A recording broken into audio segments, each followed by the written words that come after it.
Medical Center in partnership with Octa Research. I'm Lucky Diaz Tiozon, Head of Human Resources of Cardinal Santos, and your moderator for today's session. Most of you may be wondering, what is a Webicon? Simply put, it is a cross between a webinar and a press conference, which we initiated earlier this year as part of our advocacy to make quality and innovative healthcare accessible to everyone by educating the communities we serve. Supported by our partners from the media, we aim to reach out to a large number of people as we empower them to make important steps in improving their health and well-being. With the recent upsurge in COVID-19 cases, we thought, why not use the same platform to initiate meaningful discussions for a community-based, multidisciplinary COVID-19 response and protection program, informed and guided by data and the wisdom of every medical, non-medical, uniformed, and economic frontliners on the ground. More than a year into this pandemic, we realized that COVID-19, like the waves of the sea, is here to stay. Like neophyte surfers facing a daunting and Herculean wave, we learn from our collective experiences, we recognize patterns, and adapt our responses. While unpredictable and difficult to master, waves offer patterns that allow us to understand their characteristics in order to respond accordingly. Waves form, roll, peak, and break. And depending on their tenor, just as in this pandemic, there are waves we ride and waves we wait out. For today's session, we will hear from four fellows of Octa Research, an independent and interdisciplinary research team composed primarily of academics who sought to monitor the pandemic using models and projections. We will then hear about the experiences and practices from various stakeholders in our community, led by no less than our good mayor of the city of San Juan, Mayor Francis Zamora. Finally, we will open the floor for questions and exchanges of insights, where our speakers will be joined by our distinguished business leaders from the private sector and the members of the media. We welcome Mr. Raymond Raveno of Meralco, Mr. Jack Nang of the Joy Nostalgia Group, and Mr. Yossi Tanco, the chairman of the STI Holdings, for being with us this morning. Hopefully, this Webicon will be a much needed spark for stronger collaboration for a unified and coordinated response towards our joint mission of healing as one. Just a few reminders. First, may I remind all panelists to mute your microphones during the session to avoid distracting other speakers. And finally, after the session, please take the time to give us your feedback by logging on to www.menti.com using the code 63403916. You may also access the evaluation form, which we will be sending to you after the session. Later on during the open forum, you may type your questions using the Q&A box of Zoom. Our first speaker is a doctor on his outstanding research in computational biomechanics, an interdisciplinary area that utilizes mathematical modeling and computational methods to solve relevant medical and biological problems. With his passion to teach, he facilitates undergraduate and graduate level courses in applied mathematics in the University of the Philippines. In view of his outstanding work in the field, he was named one of the 10 outstanding young scientists in 2010. To give us the latest COVID-19 surge situationer, past, present, and future, we now give the floor to Dr. Guido David. Dr. David? Yes, hi. Good morning, everyone. Good morning, Mayor. Good morning, Mr. Raul. Thank you, Lucky. Good morning to all the stakeholders, guests, and media partners. And just like to go over some of the latest trends that we're seeing with regard to the numbers of cases. And next slide, please. So this is the daily cases in the National Capital Region. And as we can see, the green trend lines actually show a decrease. In fact, the number of cases on average right now for the past 7 days is 4,200. It's about 11% lower compared to the previous week when we were averaging more than 5,000. And 2 weeks ago, it was about 5,200 on average. That was about the peak. And you can see the sharp peak there when we had almost 8,000 cases in one day in the National Capital Region. Thankfully, that seems to be behind us, and the situation has improved and is hopefully continuing to improve. And the next slide shows the reproduction number. And in fact, we are seeing that the reproduction number has decreased to less than 1, to 0.98. And this is very good news, in fact, for the National Capital Region. And it shows that we have made significant gains over the past 3 weeks. Now, what we hope to do is to sustain these gains. Of course, this reproduction number is still unstable at the moment. What that means is it could still increase. So it's not a stable trend yet. It's just over the past week, we're seeing this reproduction number of around 1. That means the reproduction number indicates the number of infections made by each person who has the virus. Next slide, please. The next slide shows the LGUs in NCR ranked according to the number of new cases per day average over the past week. And we can see that San Juan is number 15 out of the 17. Only Pateros and Navotas had fewer cases. We can also see that the 1-week growth rate on the third column, which is change in new cases, it shows that 14 out of the 17 LGUs actually had a 1-week negative growth rate. This does not indicate a continuous downward trend, but it's a good indicator. And we see that San Juan actually has the biggest decrease compared to the previous week of 45% decrease, followed by Navotas with 43% decrease. And even those LGUs which had a positive growth rate did not have a significant positive growth rate, only about 8% or less increase. And this is important because a few weeks ago, many LGUs were having an increase of 60 or even 70% every week. So a 60% increase compared to the previous week. So these are the gains that we have made so far. On the last two columns, we see that the hospital bed occupancy and ICU occupancy are still fairly high for many LGUs, although these have sort of been stabilized a little bit. But Father Nick will be talking about hospital occupancy in a short while. The next slide shows the trend in San Juan. And we can see that there's actually a significant reduction in cases, as we mentioned, 45% decrease. The trend lines in green show that it's overall on a decreasing trend. The orange trend lines show a moving average. And although there was a high number of cases tallied yesterday, on average, it is decreasing. And that is the number that we are really looking at, the average number of cases, and it's a decrease. The next slide also shows the the average number of cases in San Juan, but it's also per week. And you can see that except for the week from April 9 to 15, when 170 cases on average were tallied, it seems to have stabilized, and hopefully the decrease will be continuous, and we'll see a continued decrease, which is what we're hoping to have by next week.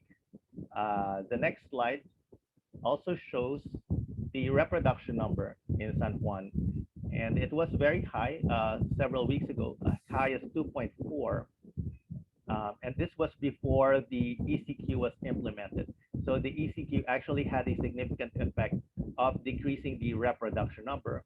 It went down to 1.89 and then stable at around 1.6 because of the significant increase in cases, but it's now down to just a little over 1 at 1.08. And then the next slide will show the positivity rate. Actually, it's only in Cardinal Santos. This is the only testing laboratory in San Juan. And we see that the positivity rate also decreased significantly from 28% on average last week to just 22% over the past 7 days. This is a significant decrease in positivity rate. And the positivity rate is one of the indicators that usually dictates the trend. So an increasing positivity rate usually indicates that the trend is increasing, but a decreasing positivity rate highlights that the trend is likely to be on a decrease. That means we are getting less positive test results out of 100 tests that we conduct in Cardinal Santos. Yes, And the next excuse slide. me, Dr. David. Yes, excuse me. We can't hear you very well. Is it possible to turn off the fan near you? You're sharing a lot of very insightful information for the first time here, so we'd like to be able to hear you well. Yes, yes. Okay. Yes, So, well and good. Thank you, Dr. Guido. Please proceed. all right. I apologize for that. I wasn't hearing that myself, but um, yeah, so the positivity rate has actually decreased from 28 to down to 22%. And the next slide will show that the number of testing has been fairly stable. I believe the average over the past week is around 220, more or less, in Cardinal Santos, which is again the lone testing center in the testing laboratory in San Juan. The next slide shows us the hospital resource utilization, which also Father Nicanor will also talk about. This accounts for the 3 hospitals in San Juan. Cardinal Santos is one of them. In fact, all the ICUs are in Cardinal Santos, I mean, in San Juan. So right now, we still have 100% ICU utilization or occupancy.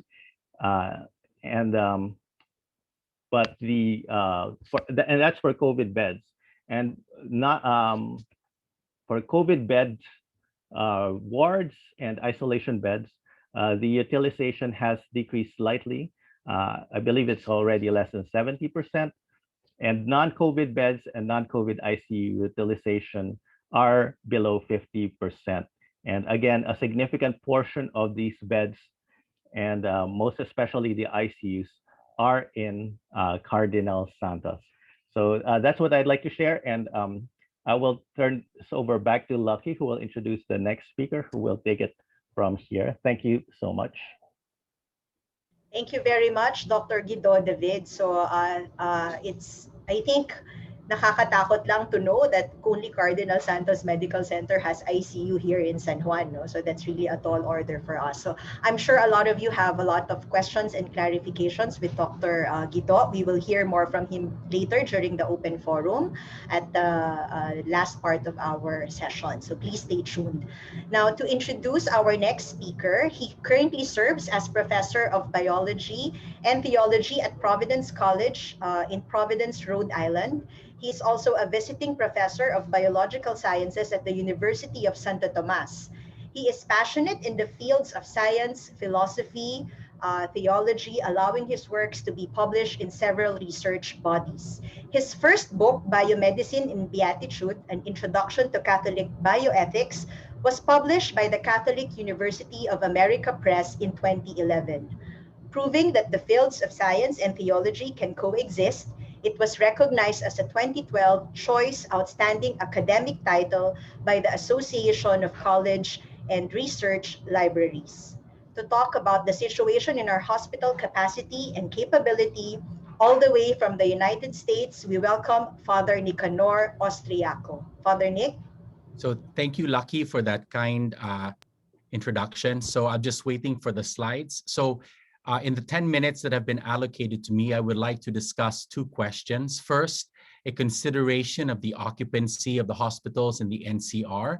And second, projections for hospital occupancy in the NCR over the next month and a half. So begin, next slide, please. So in the first slide, I just want to indicate the data source for the analysis I will present today.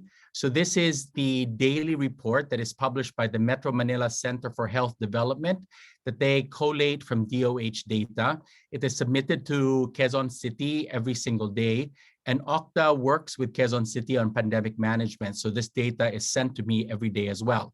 Next slide, please. I would like to focus on this particular graph at the bottom. So this is the graph that I have basically just graphed in a simple way. This is the number of COVID-19 cases in the hospitals of the NCR for the past month or so. And one of the things you will see until April 1st, you will see that the daily cases were increasing on a linear level. Now, to give you a sense of the maximum number of beds, in the NCR, there's 9,700 beds. But what you will see in the data over the last 2 weeks or so is that it appears that the threshold number of cases in our hospitals has peaked at around 7,500 cases. So the question that we have to answer is, why is there a gap between the number of cases in our hospitals and the maximum number of beds that is reported for the NCR? So next slide, please. This is a spreadsheet modeling. Oh, back up, please. One more slide. This is spreadsheet modeling of nursing staffing capacity. This was done in collaboration with my friend and colleague, Professor Robert Camp, who is a professor of engineering at the Massachusetts Maritime Academy here in the United States, as well as at Providence College. And so what we wanted to ask is, given the number of beds in the NCR and the number of nurses in the NCR, what is the staffing capacity of the National Capital Region? So next slide, please. We have the following assumptions. The data obtained from the DOH is that there are about 16,000 nurses that are currently assigned to the NCR. This is data from December of 2020. We are presuming here a surge staffing schedule of 7-14-7, where 14 is the incubation period. This is 14 days between moving from COVID to non-COVID wards. We are assuming a daily shifts of 3 shifts in 24 hours, and the weekly hours per nurse is 40 hours per week. So this is the assumptions that we are building into our model. Next slide, please.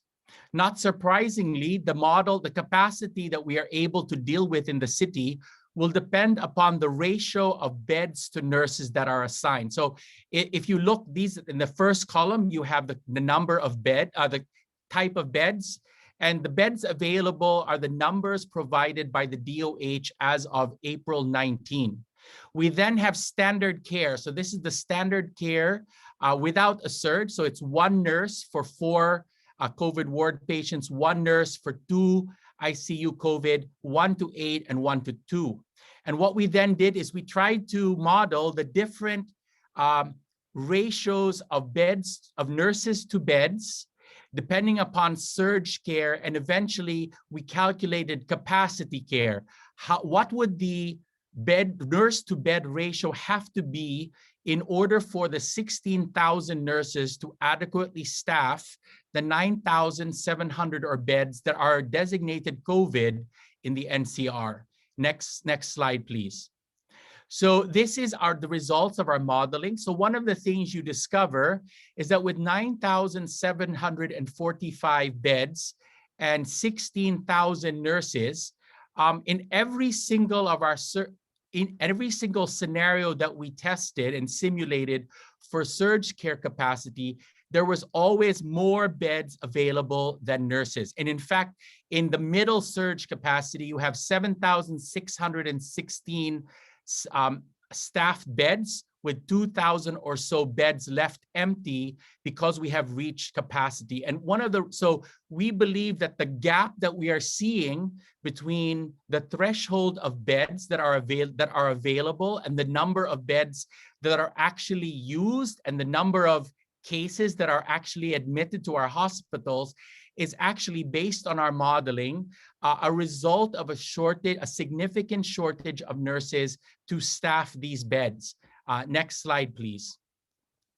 So in all surge scenarios of care, our modeling reveals that the NCR does not have enough nurses to staff 9,745 COVID beds. And this is the number of beds that have been designated by the DOH as of a few days ago. If you want to achieve full capacity care, what would happen is you would have to designate one nurse to 8 COVID ward beds and one nurse to 4 COVID ICU beds. So what we have discovered here, if this model is an adequate account of the general NCR region, is that we don't have enough nurses to keep increasing the number of beds. So one of the things you have heard recently is that the national government is simply increasing the number of beds in order to decongest our hospitals. We are raising the question of what the designated standard of care would be for the number of nurses per bed that is available given this explosive increase in the COVID beds without a parallel increase in the number of nurses. Next slide, please. And in fact, what you see is that if we, in our model, based upon the number of beds, we're asking how many more nurses would be needed in the NCR to staff these beds, given certain ratios of nurse to beds. What you're seeing is we need thousands. We actually need thousands of nurses. Next slide, please, in order to maintain an adequate standard of care for our COVID patients. So one of the things that we are raising here is that one of the reasons why our hospitals appear to be so overwhelmed, in spite of the extra number of beds that are recorded every single day in the DOH data, is because we are actually facing a logjam, a limit. The limiting factor is actually not beds, but nurses. Next slide, please. So when will the hospital overcrowding begin to end? So this is a question that we are asked a lot by at Okta. So this is a model, next slide please, done in collaboration with Dr. Michael T., who is a colleague from Okta who will also be presenting later today. And so what we've done is based on data, next slide please, these are the assumptions of our modeling. So we are assuming that patients are hospitalized that are admitted 7 days after the date of onset or symptoms. We, based on data from the Philippine General Hospital, which is one of the primary tertiary care facilities in the NCR for COVID, patients who die spend about 10 days in the hospital. And this is what is so striking. Patients who survive spend about 27 days in the hospital. So the confinement period for a COVID-19 patient who survives is about a month, which you can imagine why once the hospitals are overwhelmed, it takes a long time to decongest them, because many of our kababayans who are sick will spend many weeks in the hospital before they will be able to leave. Now, based on data from Quezon City, because Quezon City has the largest number of cases, the mortality rate for hospitalized in the NCR is about 18%, and the hospitalization rate is about 10 to 11%. And again, this is rapidly changing given the uncertainties of the present surge. And then based on data from March 30th, the ICU occupancy is about 8.5% of total occupancy. So we put all of these numbers together, we develop a model, and this is our data. Next slide, please. What you will see here is this is the projected hospital occupancy until the 1st of June. And it really depends upon the reproduction number. So the reproduction number, as Professor Gida pointed out, is the number of people that a single COVID patient can infect. So if the R is 1, that means one patient infects one other patient. That means that the pandemic is neither increasing nor decreasing. So it's sustained at the current level. And based on Professor Guido's simulations, if the R stays at 1, we are expecting and forecasting a daily caseload of 4,200 cases in the NCR.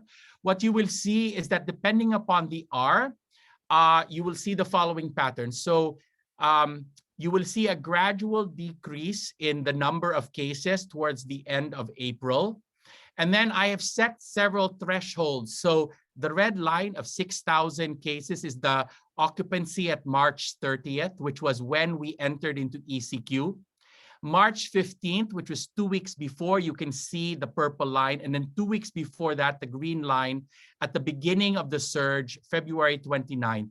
So you will see that really how fast we decrease, how fast we decongest our hospitals depends upon the sustained reproduction number that we are able to maintain in the next few weeks. So next slide, please.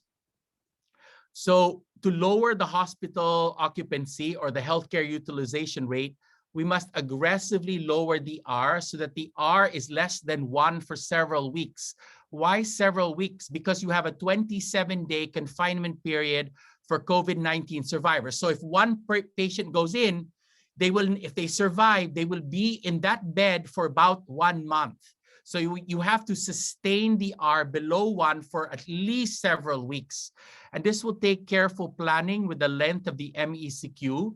And we urge the national government as one possible benchmark for changing quarantine levels is not to exit the MECQ until at least the R is less than 0.9 and at least in a sustained manner. As Professor Guido pointed out, we are currently, it's somewhat unstable. And the reason why it's unstable is because not all the LGUs are decreasing. And so you always have the possibility that as some of the LGUs recover, there will be an outbreak in one LGU that will spill over to the adjacent LGUs. So we are looking for a consistent pattern of decrease throughout all the 17 LGUs for a significant period of time before we know we have successfully passed through the surge. Thank you so much. I now hand it back to Lucky.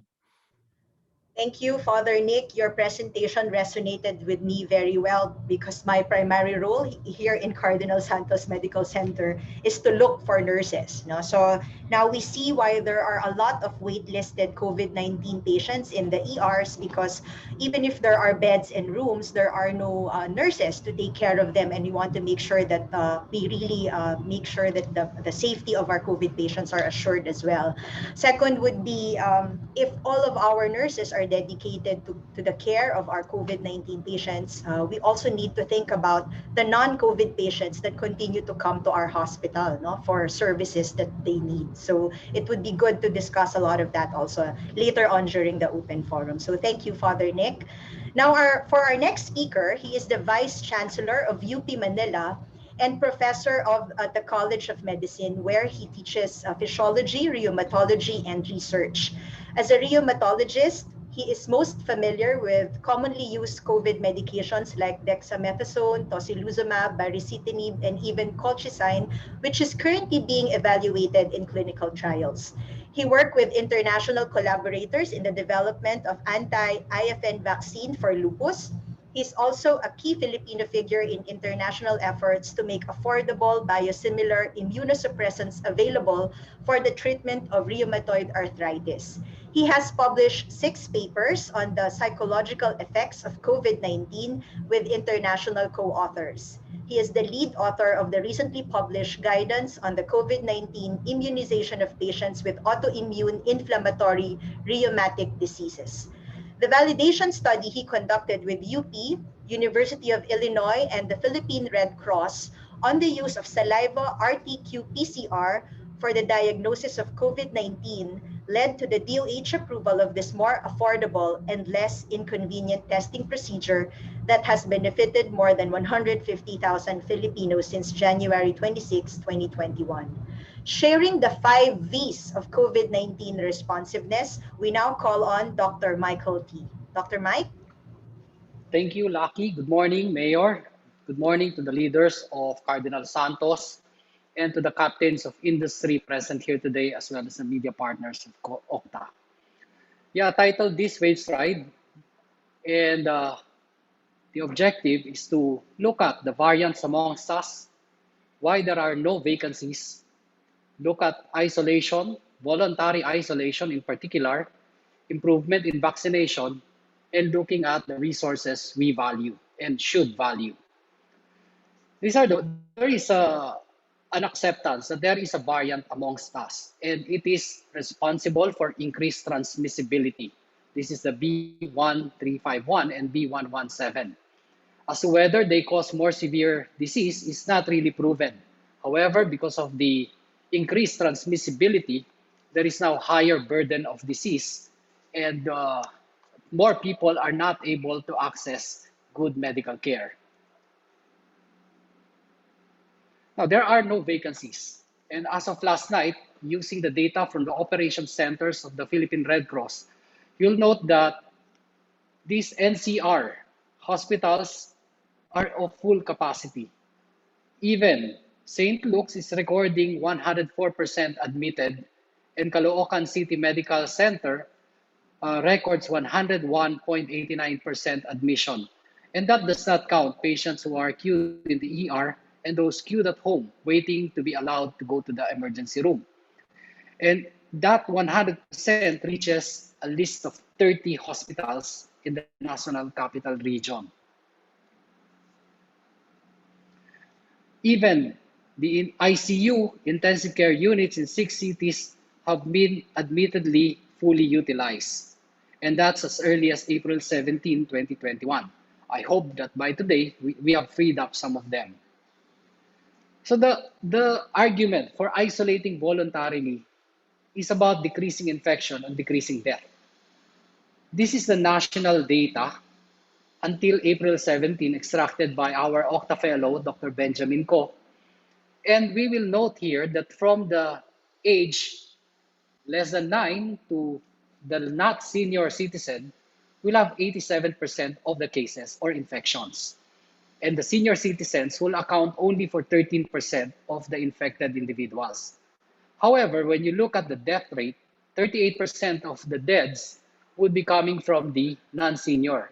And it is the seniors who are suffering so much. 62% of those infected, of that 13%, died because of COVID-19. Even in San Juan, the San Juan data was extracted yesterday by Professor Guido David using the DOH data, and it tells us the same story. 86% are young, 14% are senior, but 69% of the seniors die because of COVID-19. What does this tell us? It does not recognize material wealth. It does not recognize status in life. If you are a senior, your chance of dying because of COVID is so high. And that is where isolating voluntarily in appropriate facilities would be useful, because non-seniors are getting infected, and that is understandable. Our seniors stay at home. Our non-seniors are working. They need to feed their family, but they get infected in the workplace during transportation. And so when they get infected and they stay at home without voluntarily admitting that I am sick and I need to be tested, then they spread the disease in their household. And that is most dangerous in multi-generational households. And many of our households are like that. We have parents, we have children, and we have grandparents who stay with us, even uncles who stay with us. And when they are more than 60 years old and we share the virus with them, then it may be that they succumb to this virus. So it is necessary, therefore, that in isolating appropriately in facilities, we will have a better chance of preventing infection in the household. We should also now look at trace, and not just contact tracing in the barangay, in the LGU, but look at AI potentials. The ECIF of the Department of Health would have data telling us where you are. And at the same time, our industry captains who are here present can initiate an industry-based type of or a workplace type of contact tracing so that when there is a cluster, immediately this can be addressed. And I'd like to remind everyone that while home isolation is getting to be popular, it is not for everybody. We have heard of a journalist who died after isolating himself inside his car. Isolation in the workplace, especially of people who get infected in the workplace, is always a better option because you can be monitored and at the same time, you will feel secure and that improves your mental health condition. Likewise, of the people inside your house. Voluntarily isolating will decrease demand in care because you don't need to you won't be infecting the elders in your home. You will be mild asymptomatic because you're the work age, and that will only require 4 nurses per 20 patients in a temporary treatment and monitoring facility, such as the one that San Juan is doing with the Philippine Red Cross and San Juan is doing as an LGU. Because if a patient in that asymptomatic category turns sour and develops moderate disease, then he can be transferred to a ward, which will now require 4 nurses per 8 patients. But at the same time, he will be treated properly, given the correct care, and prevent his transition from moderate to severe and even to critical. Because critical care requires 4 nurses per 4 patients. So providing condition appropriate care will check on worsening, prevent worsening, and this resource depleting condition of a critical care will be minimized. At the same time, we can also explore step down care to complete isolation of those who are recovering and not wait 27 days in hospital. Perhaps also our government can look at the force multipliers. Who are they? In in a combat situation, you have the medics. They are not really nurses, but they are able to monitor. Can we now deploy them in isolation facilities, knowing fully well that all they need is a thermometer, pulse oximeter to be able to tell the patient and to monitor the patient and tell the accompanying ambulance, let's bring this patient to a hospital. He is turning moderate. Isolating voluntarily also decreases the demand on healthcare. Look at this. This is on your left is the March 1 report available in the Telegram of PGH. It only recorded 519 deaths out of 2,838 minus 89 currently admitted, or an 18.87% hospital mortality rate. But when the surge happened, and this is yesterday on your right, you will note 22.33% mortality rate. And if we look at the difference, the number of deaths over the number admitted during that time, you will see it is a 35.1% hospital mortality rate. Or 3 out of every 3, 1 will die. So that's a very sad statistics. So it therefore comes to us as a solution that we now have a vaccine. Vaccine will prevent infection, prevent disease, prevent intensive care unit admission, and prevent transmission. Our captains of industry can now help us. Our media partners are now charged with the responsibility to increase vaccine confidence. Because otherwise, we will stay in this situation for a much longer period of time. Finally, I'd like to talk about the resources we should value. India is known for making good medicines, cheap, affordable, yet effective. But look at the news the past week.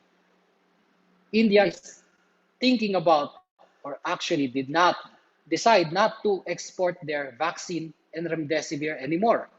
Even EU was short of recommending vaccine export ban because that is the resources that they value most.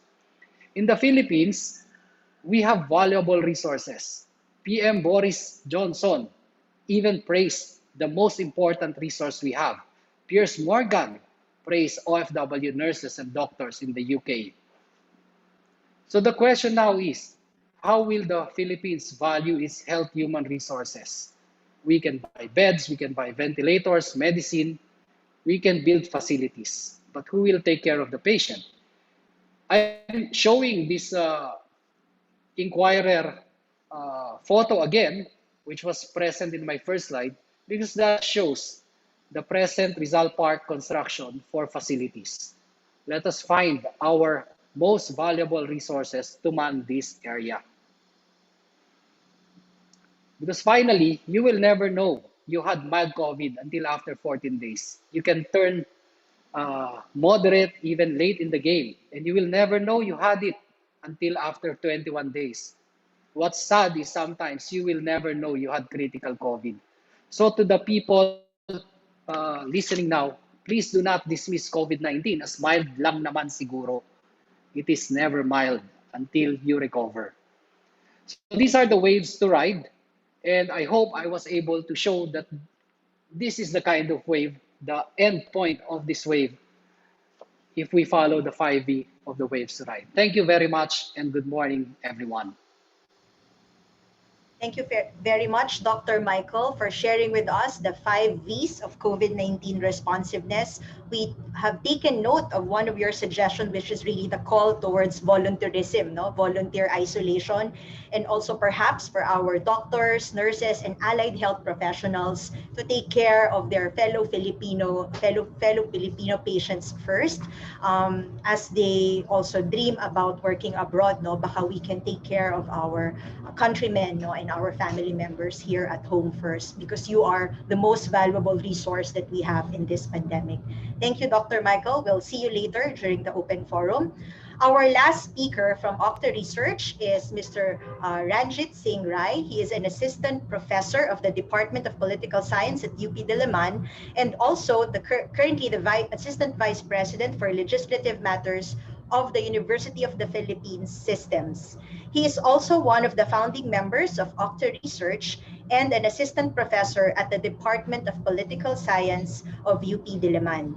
His commitment to serve our fellow countrymen paved the way for him to do consulting work at the local and national government levels, and he continues to do research and advocacy work in a number of areas, including education, reform, freedom of information, and ICT for development. Ladies and gentlemen, let's welcome Professor Ranjit Singh Rai. Ranjit?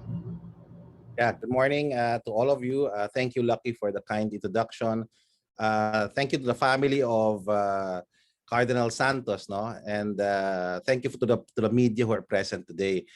Mayor, good morning. Also, we framed our presentations today to be relevant not just for those observing the trends in the National Capital Region, but also to look at the improvements being experienced by San Juan today. So the recommendations I'm going to present are largely recommendations we have shared in many of our monitoring reports. Just as a background, Octa has been here for the last 1 year, and we have been providing government, the media, and our other stakeholders, the public, no, in general, our monitoring reports on the state of COVID-19 in the country. And we have been focusing on a set of recommendations that we constantly suggest to government as a way forward as far as pandemic management is concerned.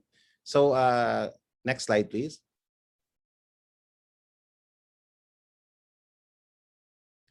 So, you know, without a doubt, no, and I think everybody knows that this is a more commonplace recommendation, but really, the best science is telling us if we want to get out of this situation of surge, if we want to move forward as far as our short to medium term approach to epidemic management, we really have to focus on testing, tracing, and isolation.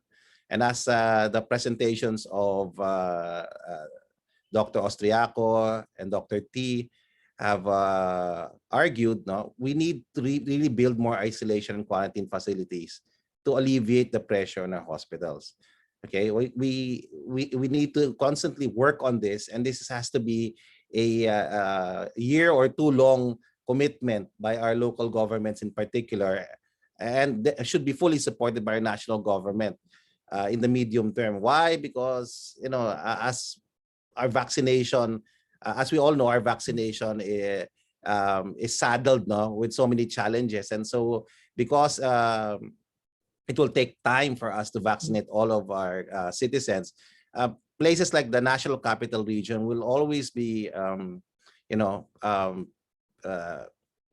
open or always be vulnerable to surges, and that's why we have to keep at expanding and intensifying test, trace, and isolate. Okay. Now, with regards to testing, we've come a long way. Yes, definitely, we've come a long way from last year, but our testing needs to be doubled. We're averaging around 30,000 tests a day. We need to go to 60, 90,000 tests a day, not just to deal with the surge that we're in at the moment, but also to a medium to long term. We need to provide accessible, accurate, and expanded testing as a way to get more of our workers to get back into the production system, to become part of the economy. Yes, herd immunity will take a long time for the Philippines. The estimate is between 2 to 3 years, but that doesn't mean we can't open up the economy quickly, no, or in a faster way. So one way to do that is to expand your test, trace, and isolate and treat systems. And in testing in particular, if we can provide a way that workers can get tested with some subsidy from government and the private sector, so they can go out to their offices with confidence and become productive elements of our economy. So the more we provide accessible testing, the more likely we will be able to slowly, in a calibrated fashion open up the economy. So testing needs to go to the next level.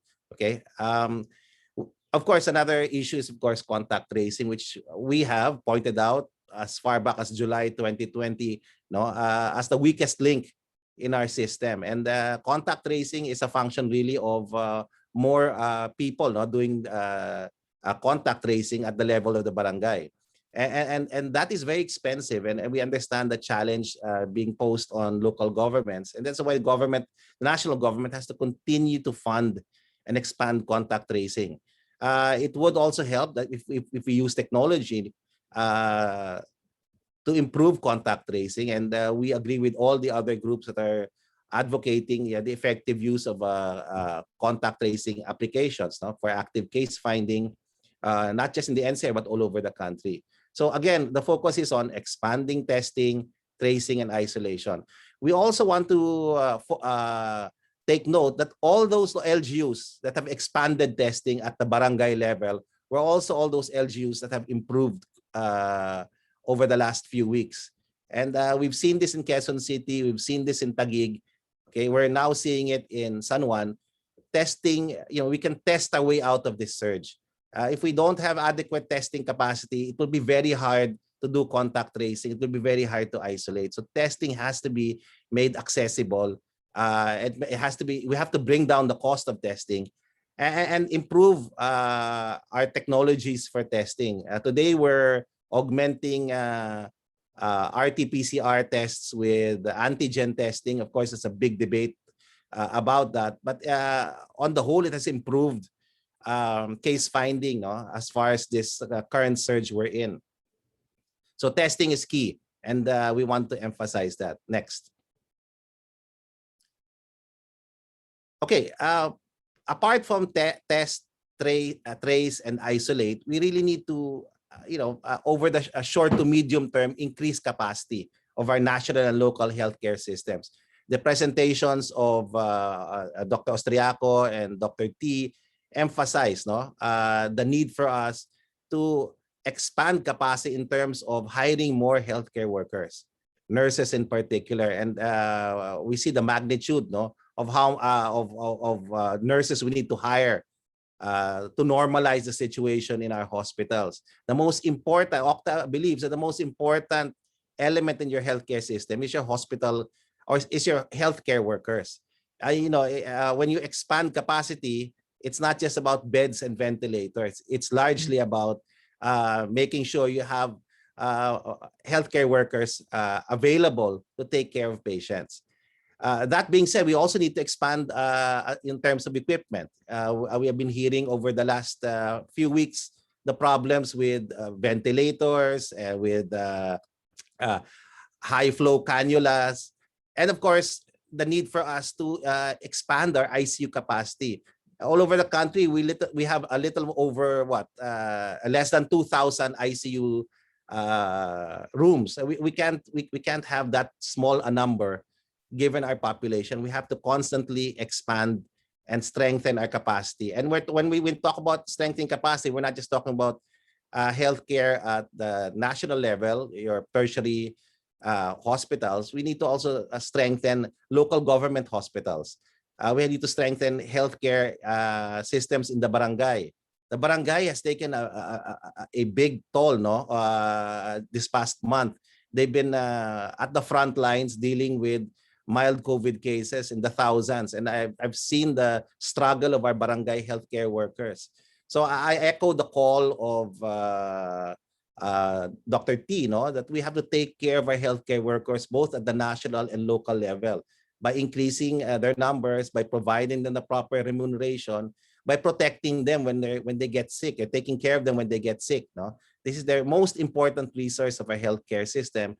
And over the past few weeks, we've seen, no, the heroism, the citizenship and leadership of our healthcare professionals, many of whom are present today, no, in Cardinal Santos. Another issue that we'd like to emphasize is the need for expanding capacity for biosurveillance.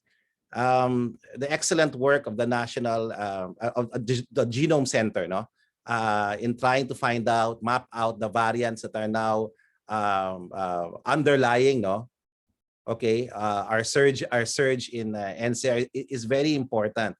Okay, the capacity is still limited, but has improved, no, over the last few months, but it's still limited as far as the nation is concerned. We need to have biosurveillance centers, no, all in the different regions.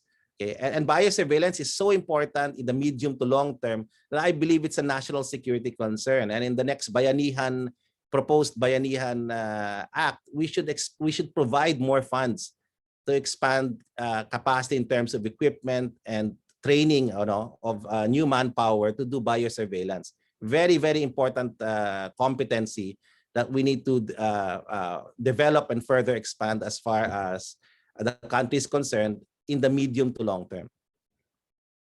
Next slide.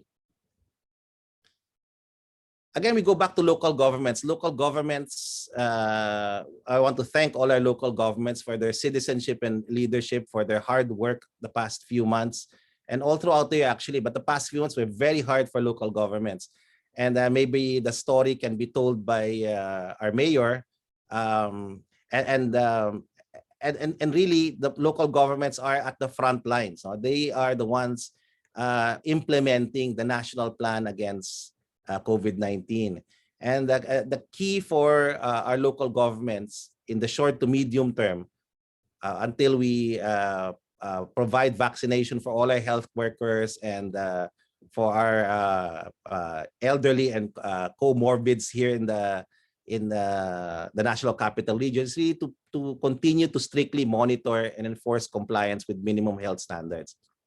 This is very important, and we need to keep working at it, especially as the government contemplates, no, loosening restrictions. This has to be an effort, a constant effort of our local governments. If we lose a focus on this, a surge can happen again, and this is very important. Okay. Another point that we'd like to emphasize is now is the time to further tighten our border controls, especially in our ports and airports, and of course, tighten controls within and among provinces. Again, this is important. We are not yet where we're supposed to be as far as dealing with the surge is concerned. We are still in the midst of it. Yes, it's slowing down, and that's good news, but we are still not where we're supposed to be in terms of number of cases per day, which are still significant at over 4,000 cases. And because our hospitals are largely still filled up. Okay, so now is not the time to loosen border controls, but it's a time to further strengthen, okay, and tighten our borders and further strengthen systems, no, for border controls. We have to also look into leaky quarantines, no, for those who do quarantines coming from outside of the country. And this is a constant problem. No? Why? Because over the past 6 months, we've seen these variants come in, and it's largely introduced from outside. And it's a function really of how effective our border controls have been. And the talk about loosening isn't appropriate at this time. We need to, in fact, tighten our border controls. We're still in the midst of a surge, and we want to contain this surge, mitigate this surge, and eventually reverse it.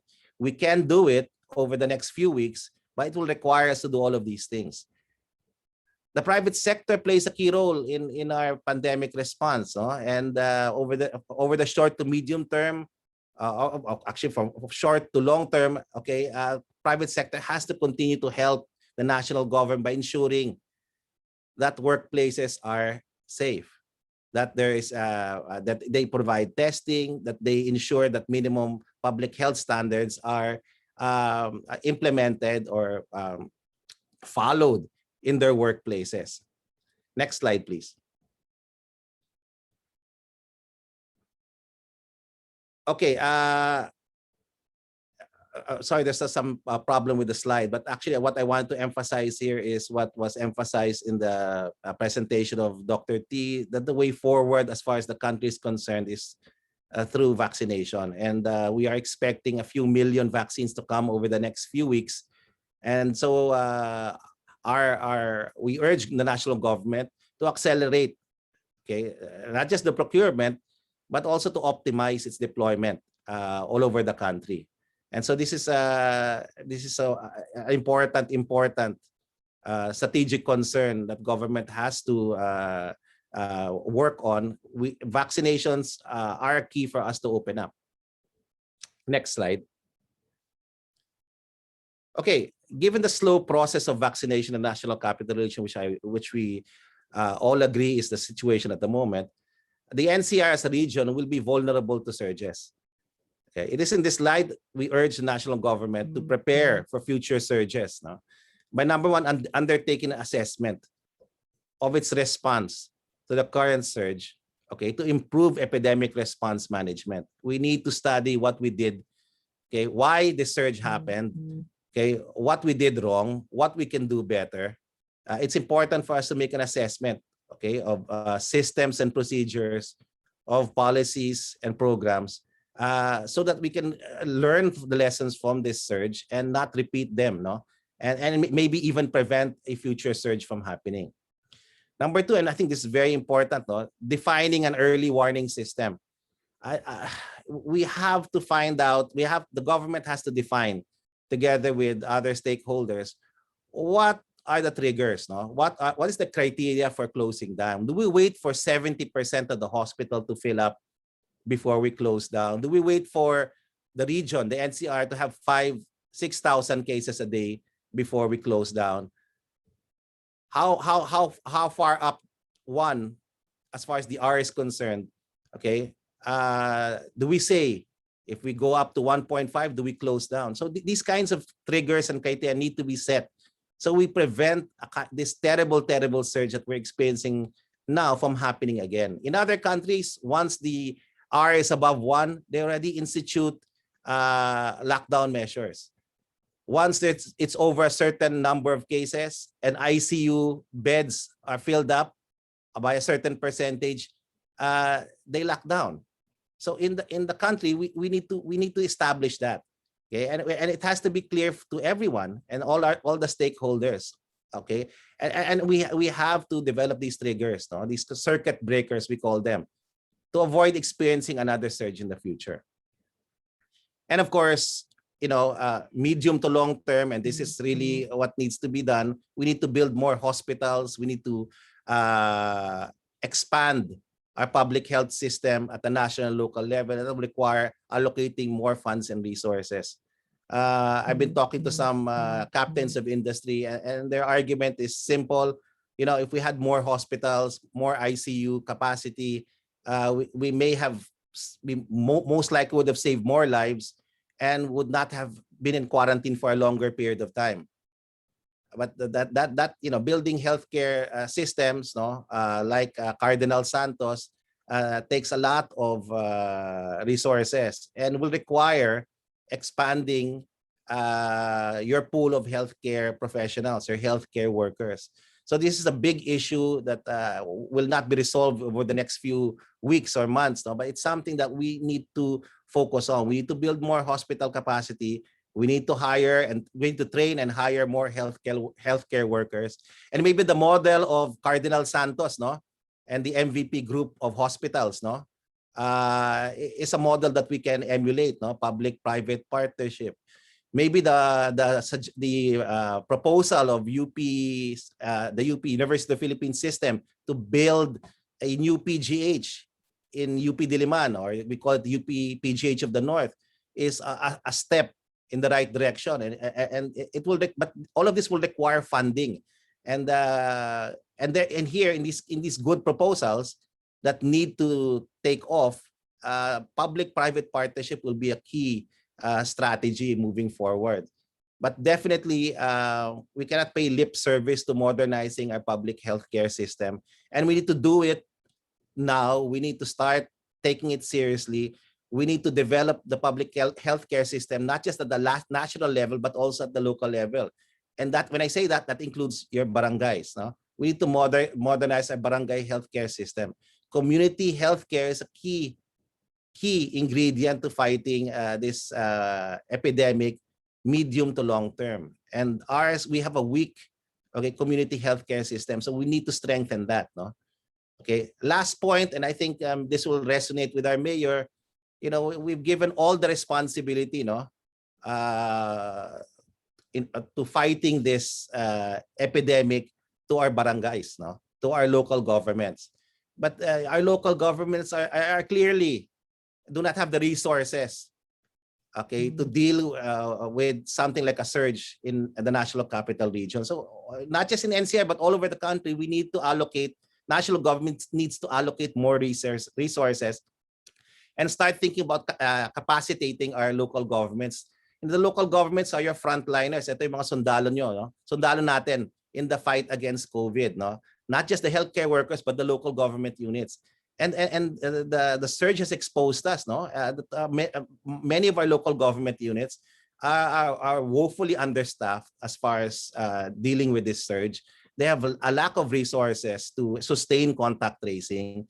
They have very little resources to expand healthcare capacity for at the local government level, and we need to deal with this immediately. And that's why if Congress is thinking about providing funds in the forthcoming Bayanihan version 3, it has to give more funds to local governments. Investing in public health, both national and local, investing in or allocating resources at for the national healthcare system, allocating resources for our local government system is not a cost, it's an investment. And I think it's high time we start thinking about strengthening our LGUs as well as strengthening our healthcare system, both at the national and local government level. Thank you. So we want to end on that note and open the floor to questions. Thank you. Yeah. Thank you very much, Professor Ranjit, for your practical recommendations. The next part of our session actually will be hearing the response, no? And maybe Mayor Francis will be sharing with us what we are doing and what we are yet to do in the city of San Juan. So for the next part, as we've mentioned, it's best to hear from the different stakeholders in our community about their lessons learned and their current and future undertakings from this recent surge. Our next speaker has dedicated his life after his basketball career as a devoted public servant of San Juan, where he served various roles for the city, paving the way to his current role as mayor. His notable achievements include the modernization of the barangay emergency response units, prioritization of peace and order, and anti-drug abuse in the city. Ladies and gentlemen, a towering figure in our community, literally and figuratively, and a man who needs no further introduction, the Honorable Mayor of City of San Juan, Mayor Francisco Javier Zamora. Mayor Francis, welcome. Thank you very much, Lucky. Question, can everybody hear me? My audio is okay? Yes, we hear you. Okay, thank you. I'm always worried that sometimes I start talking and yet I cannot be heard. So first of all, allow me to greet everyone.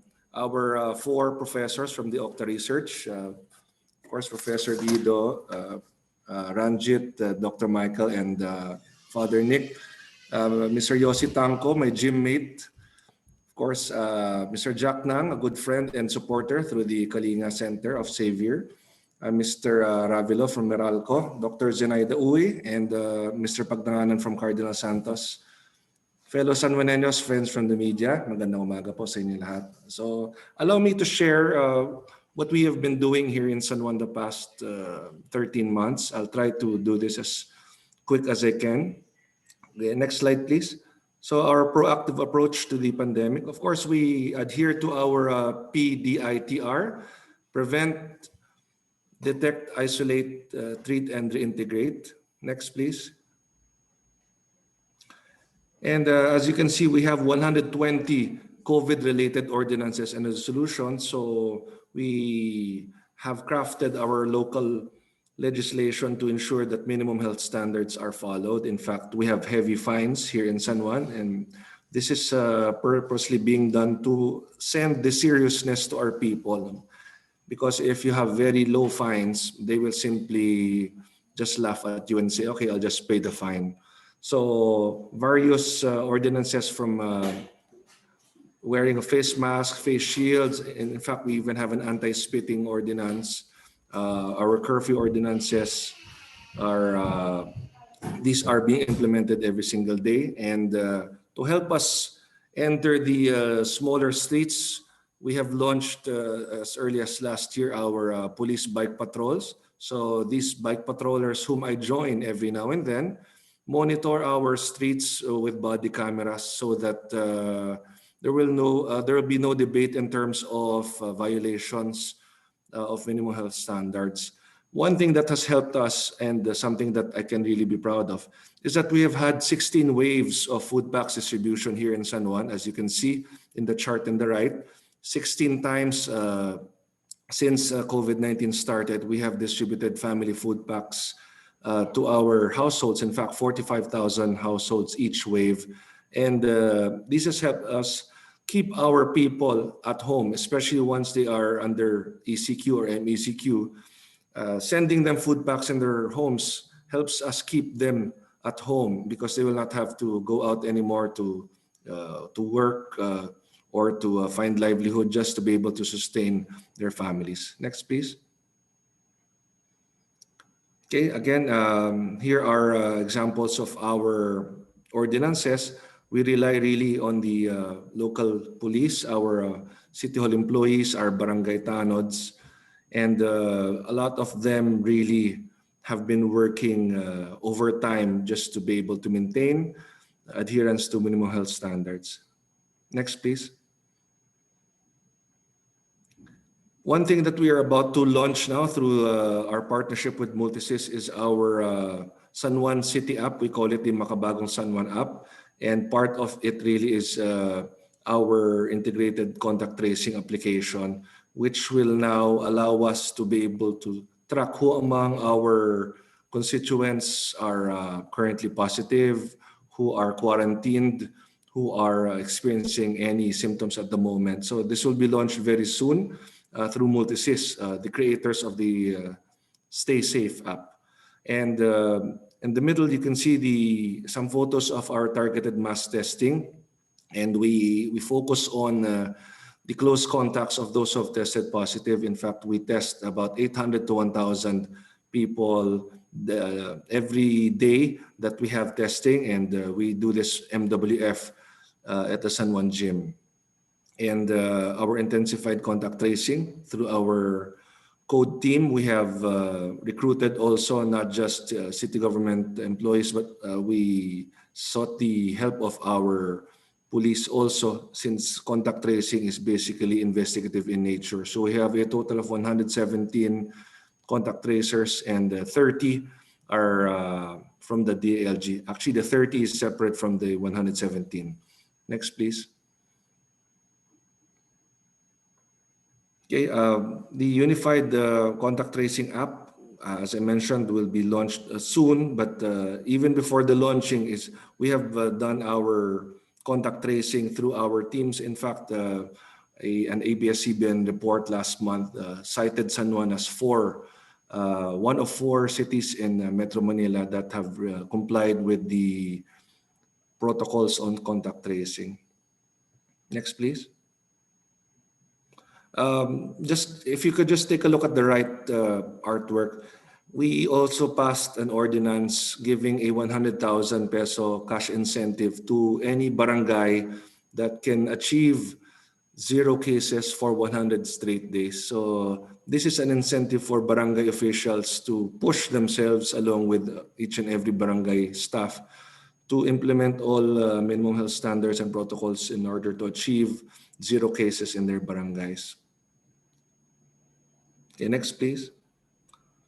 Okay, what you can see in the upper left is the Kalinga Center. It was initiated by a partnership with the Xavier School, and Mr. Jack Nang, who is present now, has played an integral role in the Kalinga Center. So basically, the alumni of Xavier helped fund the Kalinga Center until it was eventually formally turned over to us in terms of operations about 5 or 6 months ago.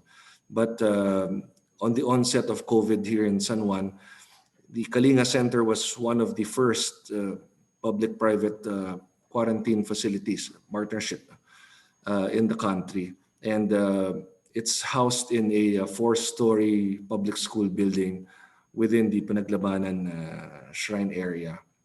And on the right, you will see our San Juan National High School Annex. It started as a police facility opened by then NCRPO Chief General Sinas, and we are now opening it not just to police but also to the general public from San Juan. On the lower left, you will see that in the next 8 to 10 days, we will be opening the container vans being built by DPWH.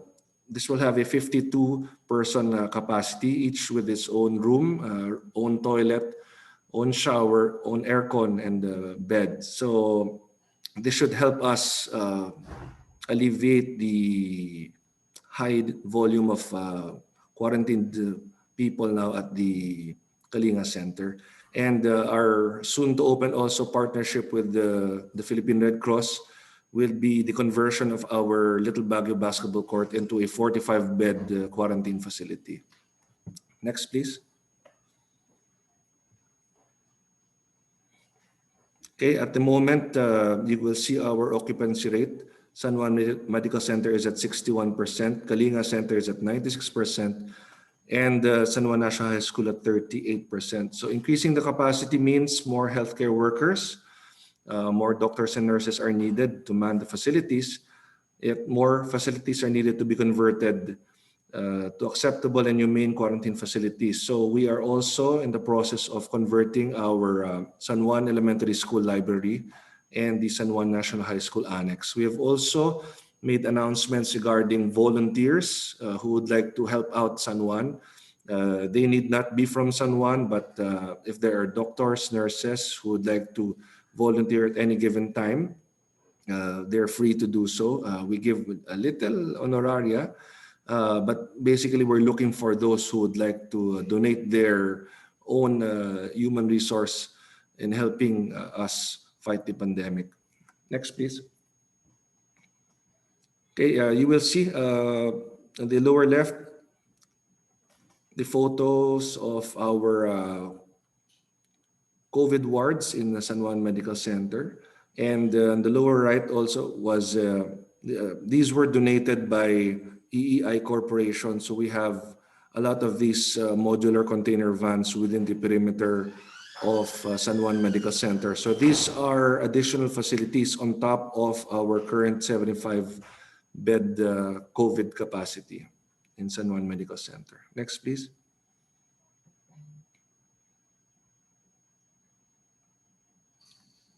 Okay, so San Juan Medical Center is a level 1 hospital. In fact, when COVID started, we asked the permission of the regional director of DOH then for us to use San Juan Medical Center, even if it was just a level 1 hospital. So we were allowed, and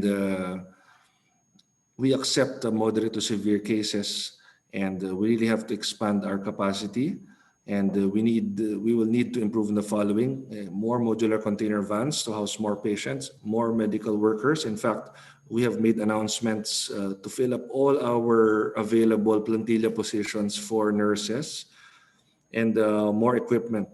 So San Juan Medical Center currently has 15 ICU rooms. So I would like to correct the data mentioned earlier. San Juan Medical Center has 15 ICU rooms, and we have 14 ventilators. So these are 15 COVID ICU rooms, separate from the non-COVID ICU section.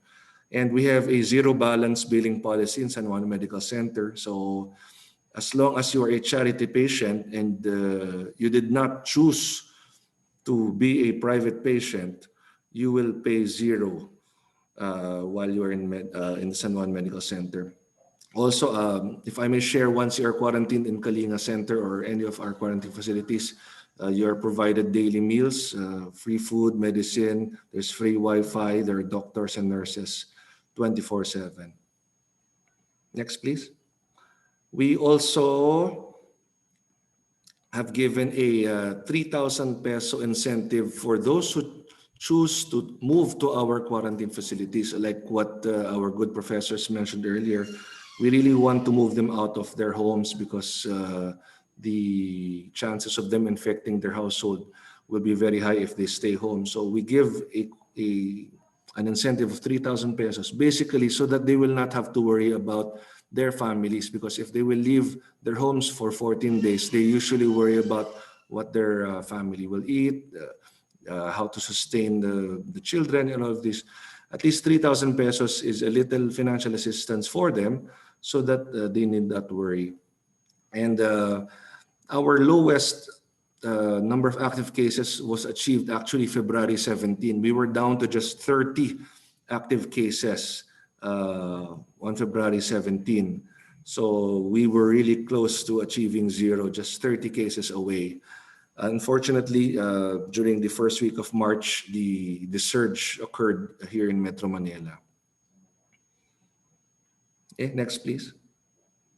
Okay, now going to the vaccine rollout, we have ordered through our local funds 100,000 doses of AstraZeneca. So we have already paid for the down payment, and we are just awaiting the delivery. According to them, they will arrive sometime June or July. So the 100,000 doses will be good for 50,000 San Juaneños. So right now we are using the national government allocation. We have been given AstraZeneca and Sinovac. However, all of the first doses have been consumed. So we have already vaccinated more than 10,000 San Juaneños, including our medical frontliners. And of course, we are currently at A2 and A3 for the senior citizens and persons with comorbidities. And while waiting for the additional first doses from the national government, we will now be starting our second dose on Monday. That's around 6,000 San Juaneños scheduled already within next week for their second dose. And I have been an ambassador of the vaccination program. In fact, you will see in this photo that I personally really encourage people to get vaccinated. In fact, during the code visit of DOH and the IATF about 2 or 3 months ago, I personally submitted a letter request to Secretary Duque that I be allowed to be vaccinated along with the healthcare workers to be able to increase the confidence of our people in the vaccines and the vaccine program. And eventually, we were allowed to get vaccinated. When I say we, mayors in high-risk areas. But unfortunately, I tested positive last March 1. I completed my quarantine March 15. In fact, I stayed at Cardinal Santos Medical Center. I was asymptomatic the whole time, but my wife is a cancer survivor. So I decided to quarantine myself in the hospital. During that time, if I may share, I was alone in the entire sixth floor. There were no other COVID patients except for me. That's why I was wondering why there were 6 nurses visiting me. And they mentioned that there were no patients at all. And by the time I was discharged by March 15, the cases were already increasing. So we currently have 56,108 registrants for our vaccines. And that's 65% of our target population, which is 85,400, which is 70% of our total population, which is 122,000. Now we do house-to-house on-the-ground the vaccine registration, as you will see below. Our teams carry tablets with Wi-Fi. So on the spot, when our constituents would like to register, especially those who have no internet access, they can do it immediately. That is why the number of registrants vis-a-vis our total population is very high, because we really are very proactive in getting registrants. Next, please. Okay, so here's Secretary Duque, who led the vaccination during the start of the simultaneous vaccinations for A2 and A3, the seniors and the persons with comorbidities. So there, that's my photo being vaccinated by Assistant Regional Director Paz Corrales of DOH. Next, please. And to be able to help in motivating our medical frontliners and also our non-medical frontliners, last year we gave them a little financial assistance at 5,000 pesos for medical frontliners and 3,000 pesos for non-medical frontliners. And we will do the same thing again starting next month. And these financial assistance are on top of course, their salaries and other basic allowances and benefits.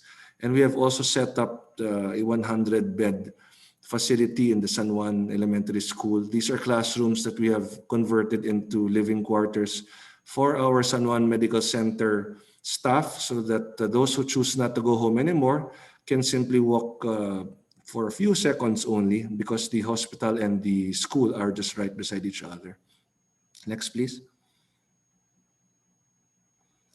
Okay, so we have had 62 localized lockdowns from the start. One of the biggest areas that we locked down last year was our public market, wherein we initially found 2 vendors positive, and then upon testing each and every vendor, we eventually traced 27 positive vendors. So we locked down the market for 2 weeks last year. After that, there were no real big lockdown areas except for esquinitas, condo units, buildings, but never really large scale. So every time we lock down areas, we provide them with family food packs, enough for 4 weeks. So for their 2-week lockdown, we provide them with 4 weeks of food packs. So we have really invested a lot in making sure that our people do not get hungry during this pandemic. So malaking bagay talaga yung nararamdaman ng mga mamamayan natin na bagamat tayo na sa ilalim ng isang pandemya, no, hindi po sila magugutom, because for 16 times we have distributed food packs to 45,000 households. Next, please. Okay, ito, I just want to share yung ongoing natin na ayuda distribution. Meron tayong assigned serial numbers for each beneficiary, and only 100 beneficiaries can claim per hour. We do this to ensure na hindi sila magsabay-sabay, and their names and their schedules are posted on Facebook and also in the barangay halls. So we have not had any problem so far in terms of social distancing during all of our payouts. In fact, I believe we will be one of the first in Metro Manila to complete the payout in the next few days. Next, please. And one thing I'd like to share also is that we are, well, I believe we are the only LGU that will be giving each and every public school student tablets. In fact, the final delivery has arrived from the DICT, and we will be distributing all of these starting May.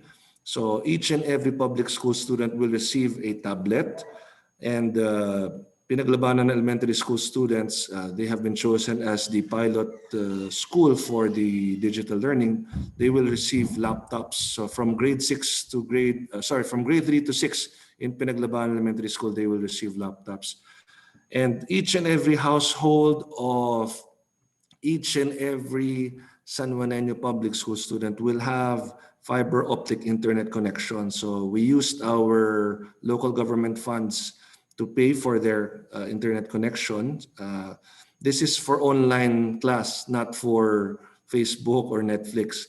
But this will kick off also next month, because the final batch of gadgets have been delivered by the DICT just 3 days ago. So we are now about to launch this citywide come May. So this also helps us continue educating our students even if they are not able to go to face-to-face class in their campuses. So walang madedihado na San Juanenyo Public School student during the online classes. Next, please.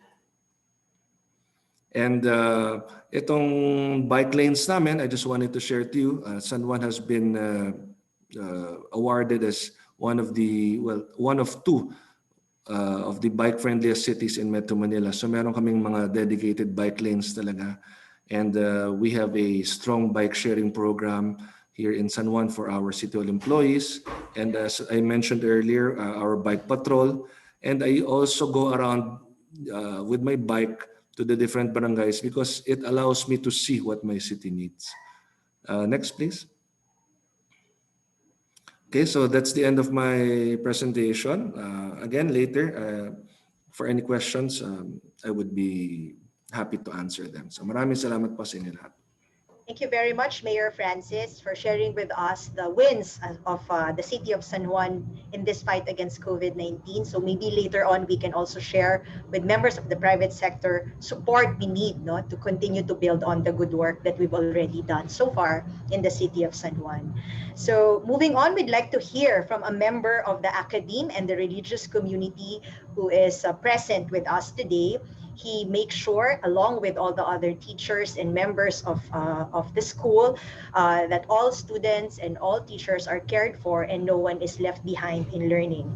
He's the school president of Xavier School, and as a man for others, he served his alma mater for several years, enriching the minds of Ateneo students in Chinese studies. Currently, he's also the representative of the Jesuit Basic Education Commissions of the Philippine Province in Jesuit Conference of Asia Pacific, or JCAP. He's also spearheading Father Pierre Tritt's Institute Tech, a technical and vocational school adopted by Xavier School. Ladies and gentlemen, let's welcome Father Aristotle D. from the Society of Jesus. Father Ari.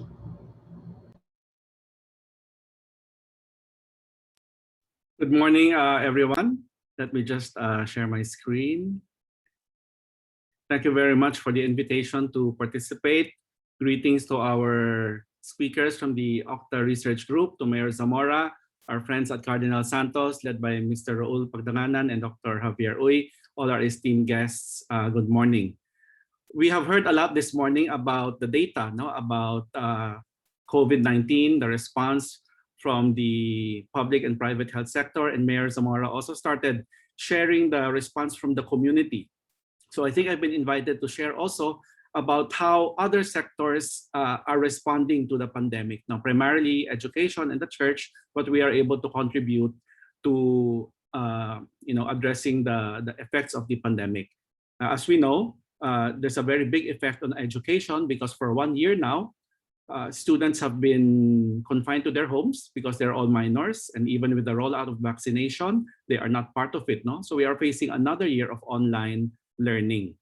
I'd like to start by sharing this idea from Ignatian Jesuit spirituality, the word magis, literally meaning more, but it really pertains to doing more, doing the greater effort for God and country. So when you work, you give it all. Give it your all. When you plan boldly. When you dream big. When you strive to do great things for God.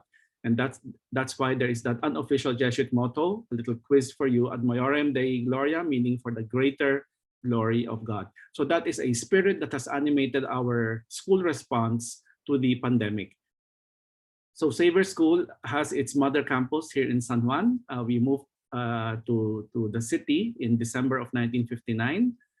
And in 2012, we also opened a branch in Nuvali, Laguna. So we are following the same academic system in 2 campuses with a total of about 5,200 students.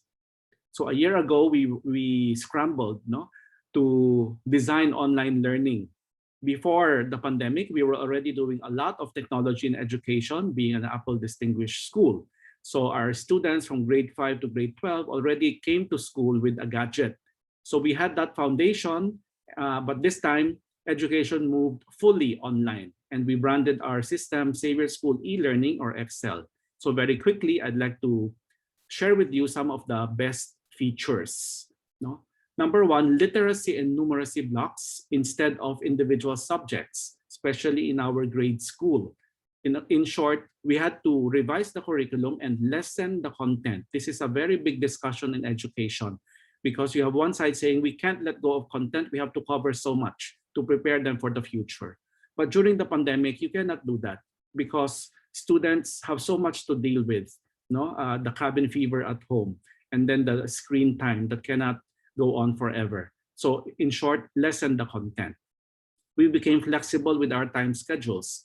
Our kinder classes, for example, there's a morning class, and then there's a late afternoon class that starts at 5:30 to accommodate working parents. We set aside our grading system, the letters, the numbers. It became only pass with distinction, pass, or insufficient evidence. We don't like to use the word failure. This is a major decision on our part because we want to lessen the competition, the pressure, not so much from the students actually, but from the parents who want their children to do very well, and they're always looking after the grades. So we set that aside during online learning. We standardized our LMS, or learning management system, for uniformity and for ease of use for all concerned. So that's where the content is stored. That's where all the materials are, the homework. So even if you don't make it to school because you have bad connectivity, the moment you can go online again, you can just go to the LMS and everything is there. Mobile device management, Mayor said, the gadgets they distributed, it's not for Netflix and Facebook. But we know how young people are. They will try to do that. So we subscribe to this MDM, mobile device management. All the subscribed gadgets, the teacher can control what the student can do during school hours. So all those games and social media platforms are blocked. We can control that with the consent of the parents. Number 6, we're a traditional school, a big school. So to take better care of the students, there are teacher companions in every class. So there are at least 2 adults in every class, the main teacher, and then the other one, the teacher companion, who may be a member of staff, another teacher. They're checking attendance, they're monitoring whether the videos are on, making sure everyone's engaged, as much as we can. And that's an ongoing effort, because the students are very bright. They know how to mask themselves, to pretend they're there even if they're not there. So that's what the teacher companion is doing, trying to keep everyone engaged. Now, education has to continue. The academics have to be pursued. But one big learning really during online learning is the importance of wellness. Of course, we knew that before, but it has taken on greater urgency. So we can't be concerned only about academics, about classes. We had mentoring sessions. Every student belongs to a small group so that there's an adult in school that they can approach for any concern at all. There is still PE. Via Zoom. There are still clubs to allow the students to pursue other interests. And then we've probably all heard that the mental health challenges have accelerated during the pandemic, especially for older students, high school. This is the time for them to be with their friends and having so many activities. And now they're confined at home for more than 1 year already. So we knew that our guidance counselors would not be enough to attend to all the needs of the students. And maybe they don't want to be known, they want to remain anonymous. So we subscribe to a psychological service called Mind Nation that offers 24 hours via messenger consultation. and you can remain anonymous. You just have to show that you're a student and they will take care of you. And if you need to speak to a psychologist, the service also provides that. They will arrange all of that. So, and then there's great coordination with our guidance department. So this has been a monumental effort, no? I was very surprised myself of the availment. Just one day after rollout, no, we were maximizing the number of slots available.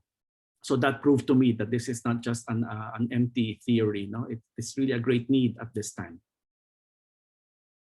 Now, other wellness is psychological, but also material. No, teachers need to have their gadgets. They need to have access to the internet. We allowed them to work from home, and they appreciated that very much. But not all of them have personal gadgets and good internet. So we provided that to them using school resources. And very important also, parent engagement. No, they are not the teachers, but they are the education managers. No, making sure there is a conducive environment at home for the students to thrive, no, to be able to participate fully. And it's not only in their own home, but even in the neighborhood. No, as we noticed earlier, if you have,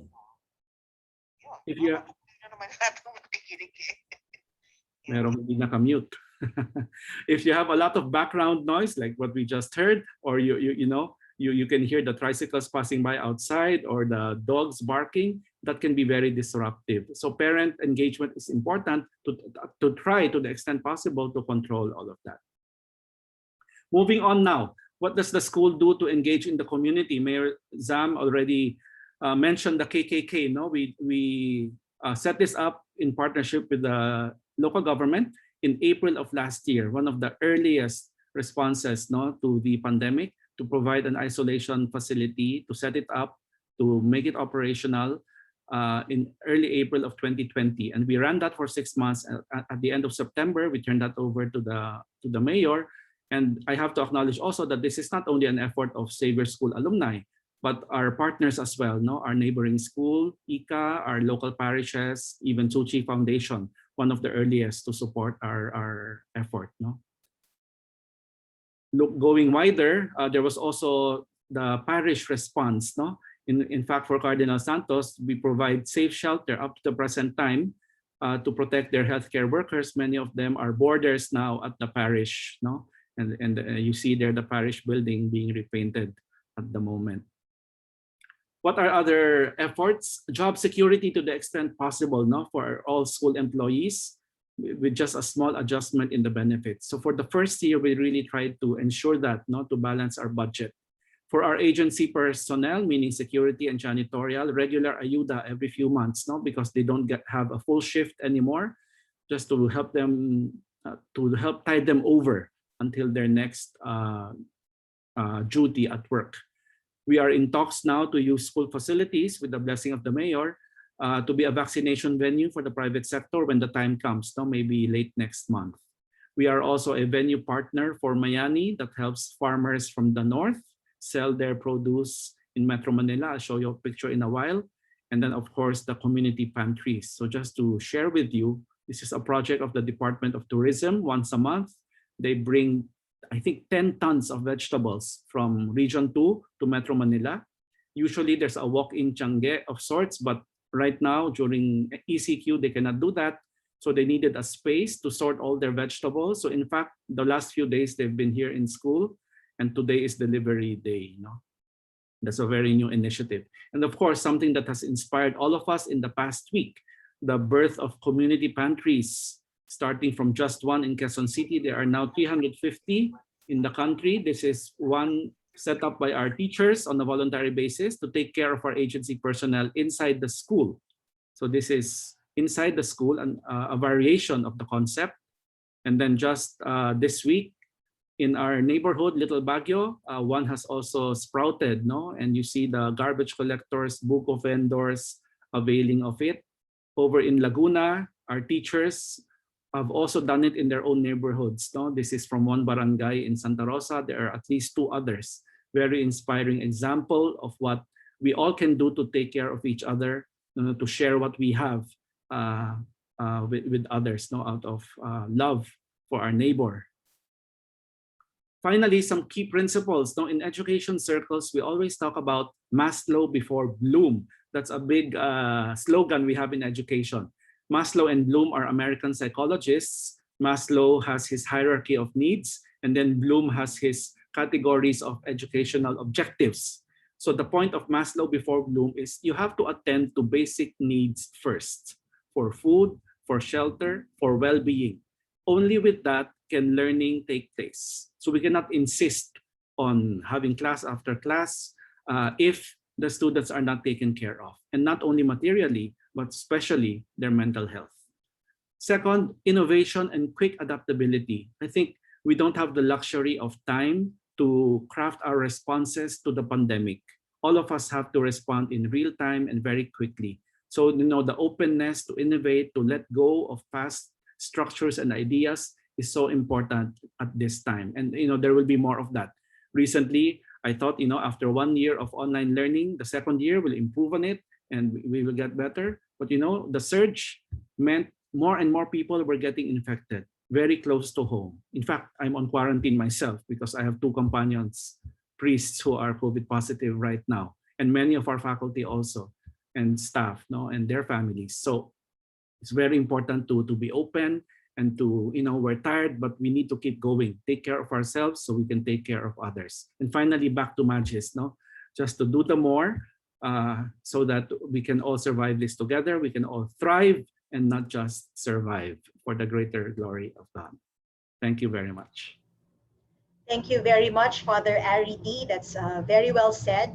We need to learn together, work together to thrive and not just survive in this pandemic. And thank you as well for stressing cura personalis, providing care and concern for the entire person is very important during this time. Our next speaker is at the forefront of pandemic responsiveness here at Cardinal Santos Medical Center. She is a practicing cardiologist for more than 35 years. Those who doesn't look it, she has been the first lady and the longest serving chief medical officer of this hospital. Our senior vice president and chief medical officer, I'd like to everyone to welcome Dr. Zenaida Javier Uy. Dr. Naida.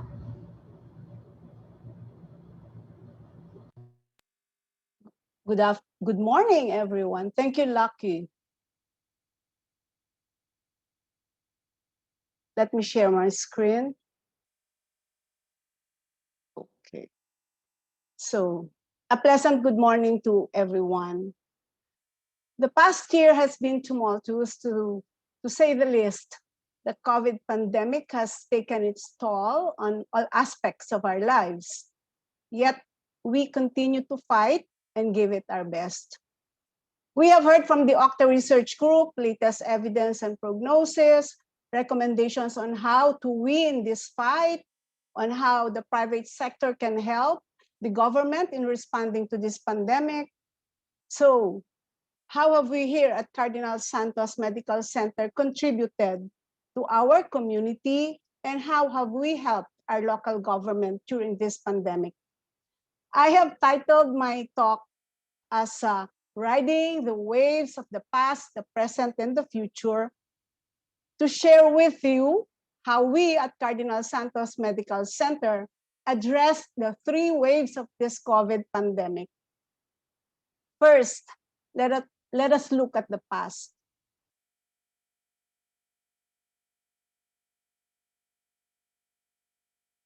It's not moving.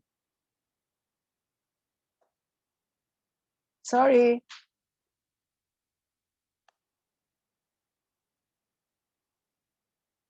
Okay. The past has 2 waves, March, April 2020, and July, August 2020. So let us look at the first wave. This slide shows the percentage of COVID admissions from our total admissions for the months of March and April 2020, as well as the case fatality rate and the number of healthcare workers that were infected with COVID. Notable in this slide is the high case fatality rate during this first wave. So what did we do? How do we respond to the sudden surge of COVID patients? The first thing we did when the pandemic started was we immediately created the CSMC COVID task force.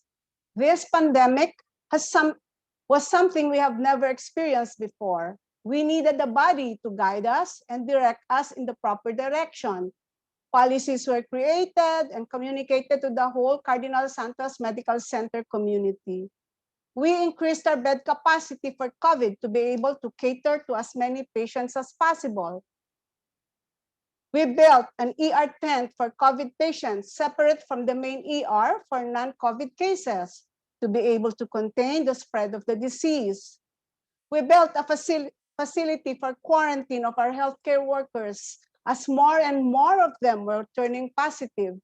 We also provided shelter and food to our healthcare workers, practically converting our hospital rooms to a dormitory so our healthcare workers can be comfortable and could continue taking care of our patients. We created a COVID dashboard to monitor our COVID cases and to help us in our decision making.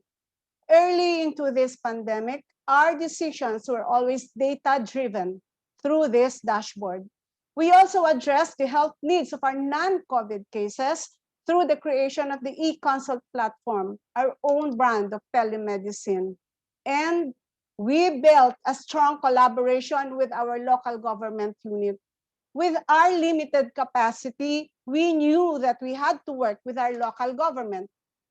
Looking back, this strong collaboration with our local government allowed us to overcome and triumph over the challenges and difficulties of the first wave of this pandemic.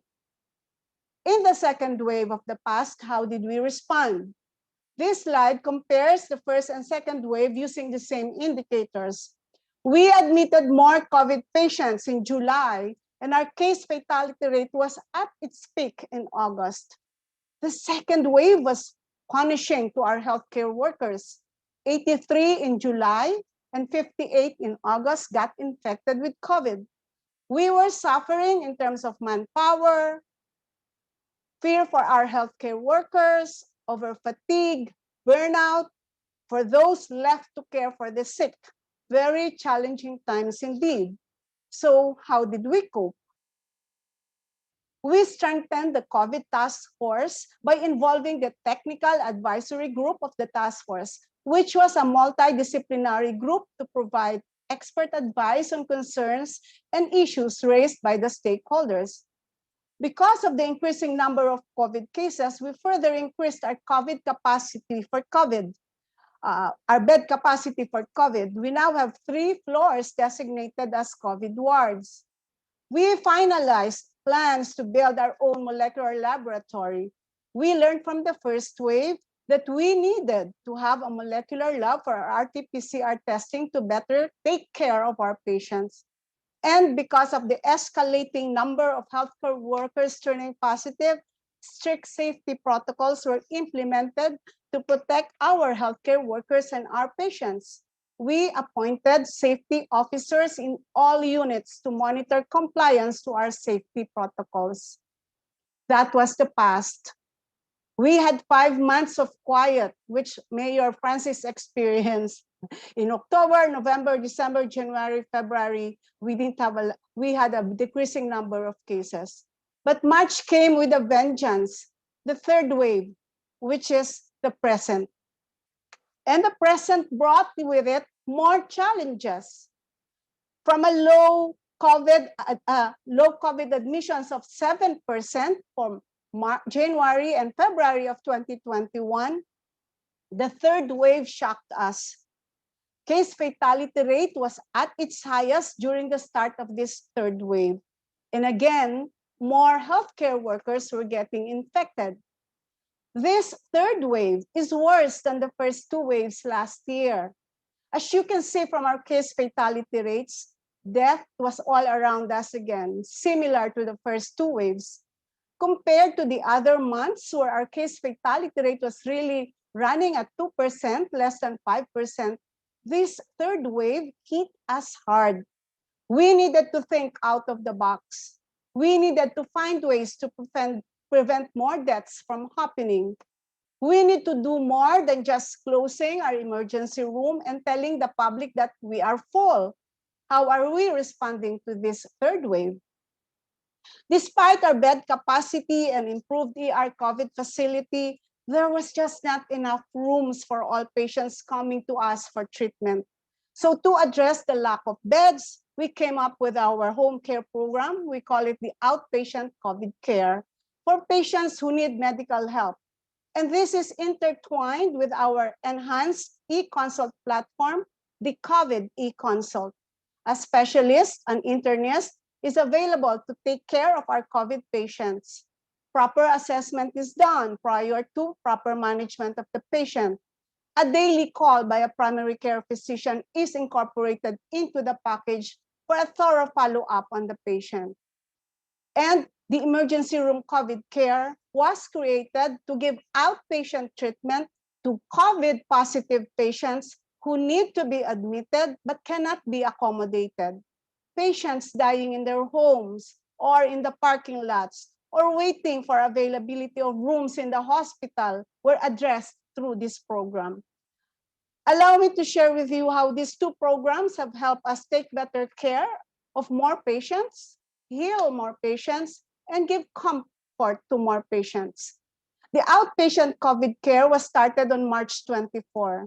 To date, as of April 20, our data show that we have served a total of 88 patients. Of these patients served, 90% recovered, 7% were admitted, and 3% were referred to our emergency room COVID care. The implementation of the emergency room COVID care was challenging because we had to comply with IATF guidelines on how to handle COVID positive patients. Their movement had to be closely monitored.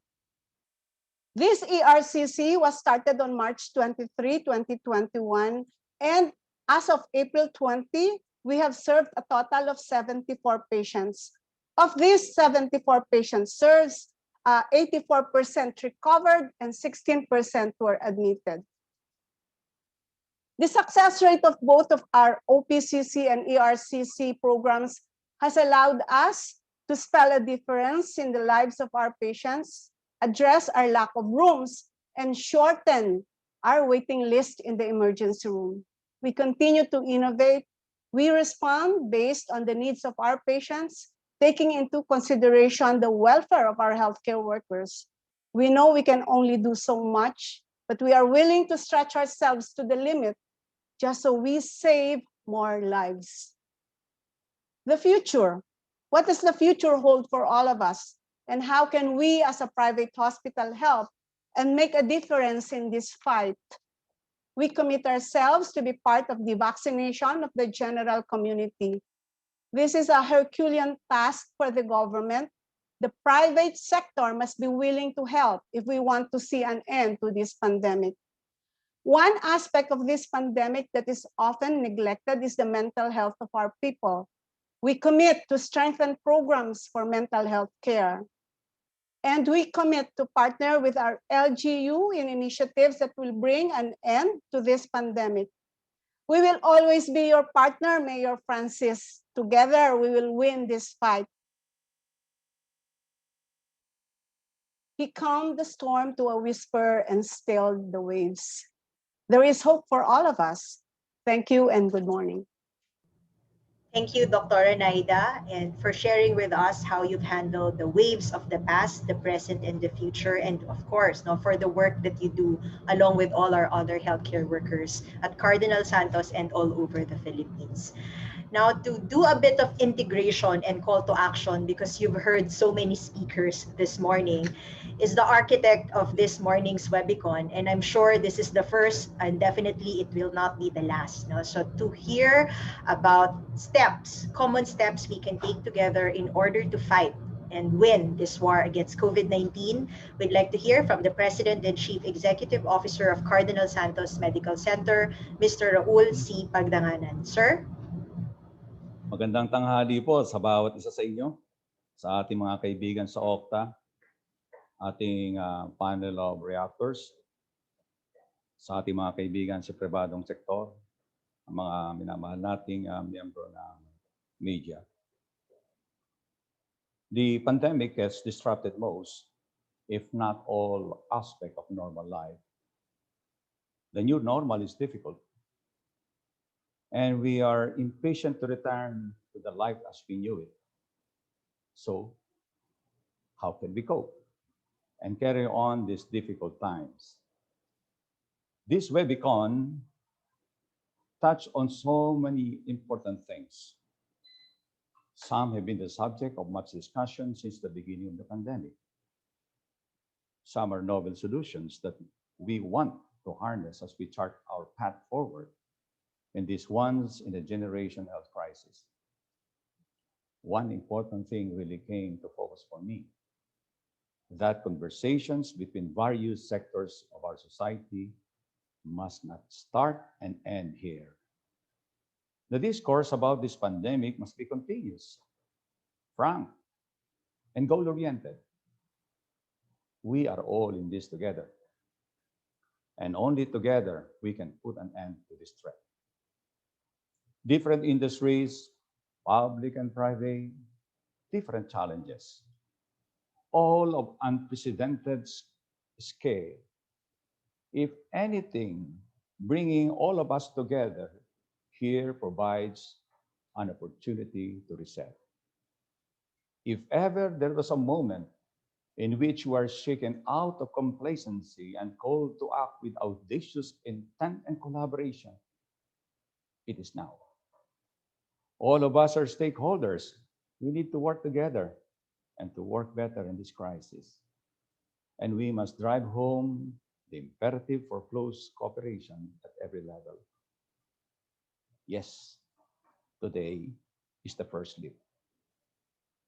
Father R.E.D. of Xavier School spoke about the Xavier community, together with the entire Jesuit order and its schools across the country, extending a helping hand to uplift the lives of so many of our kababayans. In fact, we at Cardinal Santos have much to thank our friends for at Xavier. Through their Safe Shelter program of Mary the Queen Parish, our frontliners are provided with safe and comfortable accommodation. For that, thank you very much, Father Ari. The Xavier's educators and learners now are more equipped with crucial tools to not only cope with the reality of doing classes online, but also to thrive and succeed.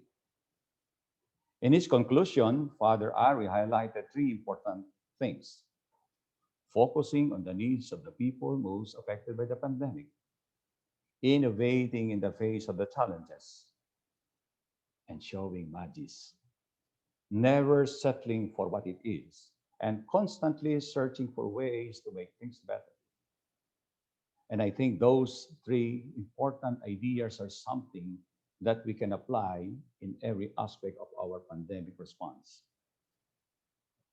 Dr. Anaida Uy highlighted the perseverance, the sacrifice, and passion of our medical and non-medical health workers.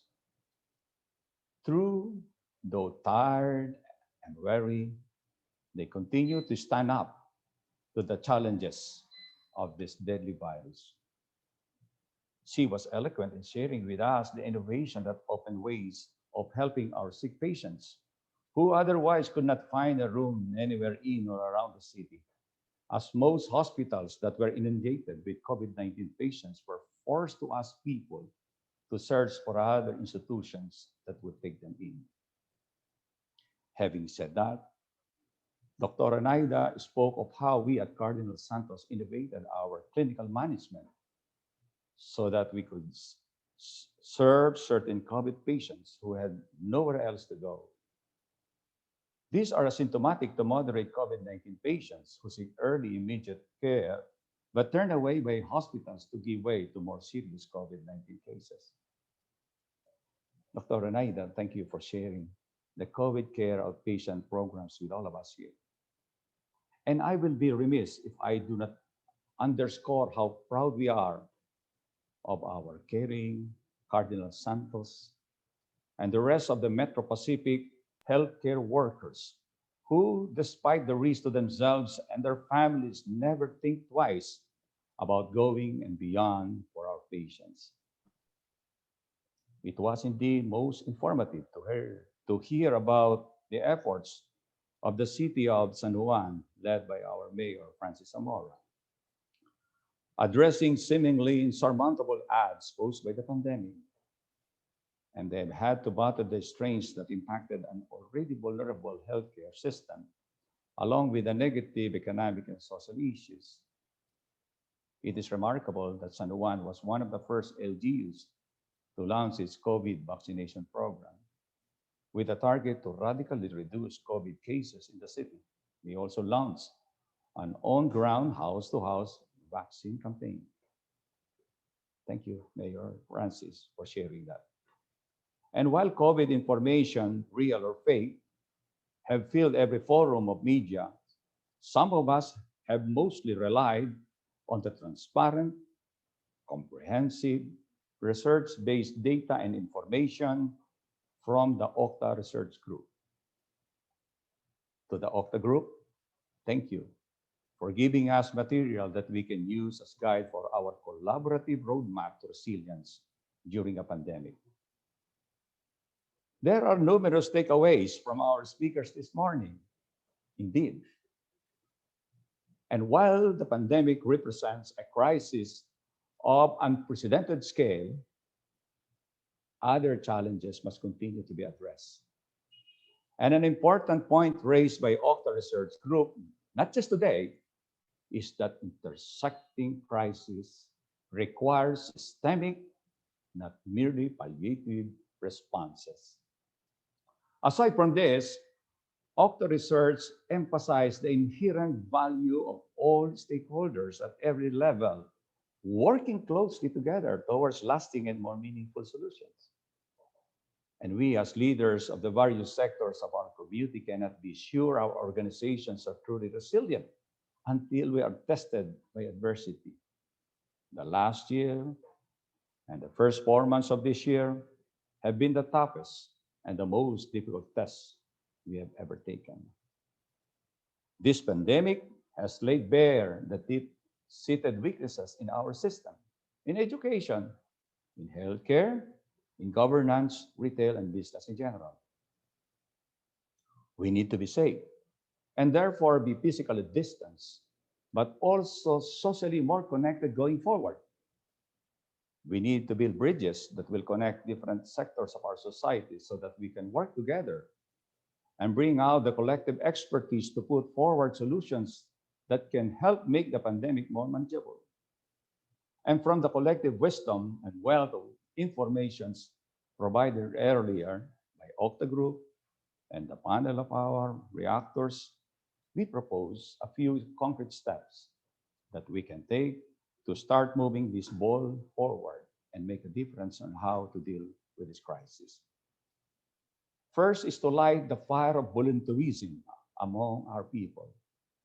For our nurses, we should inspire them to remain steadfast during our country's time of great need to provide compassionate care to people who need it most and help lead the way towards recovery.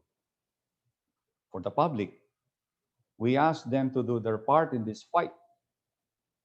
Keep your mask on, practice social distancing, and observe the minimum health standards, and volunteer for isolations if sick or exposed to COVID-19 cases. And we must inspire our people to step up and do their share in preventing and containing the spread of the virus. For those experiencing symptoms, we must implore them to report to their barangays and isolate themselves immediately so that they can play a more active role in cutting the chain of transmission. We must also have a grassroots healthcare tracing and monitoring, where everyone monitors and is concerned of the health and the well-being of every member of his barangay and family unit.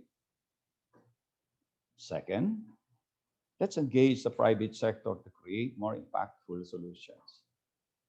We see now that we sorely lack isolation centers and other medical facilities that can address the needs of the infected. We need to encourage the private sector to direct their efforts to meeting these needs. They may also want to lend available real estate to local governments who are in need of sufficient space for these types of structure.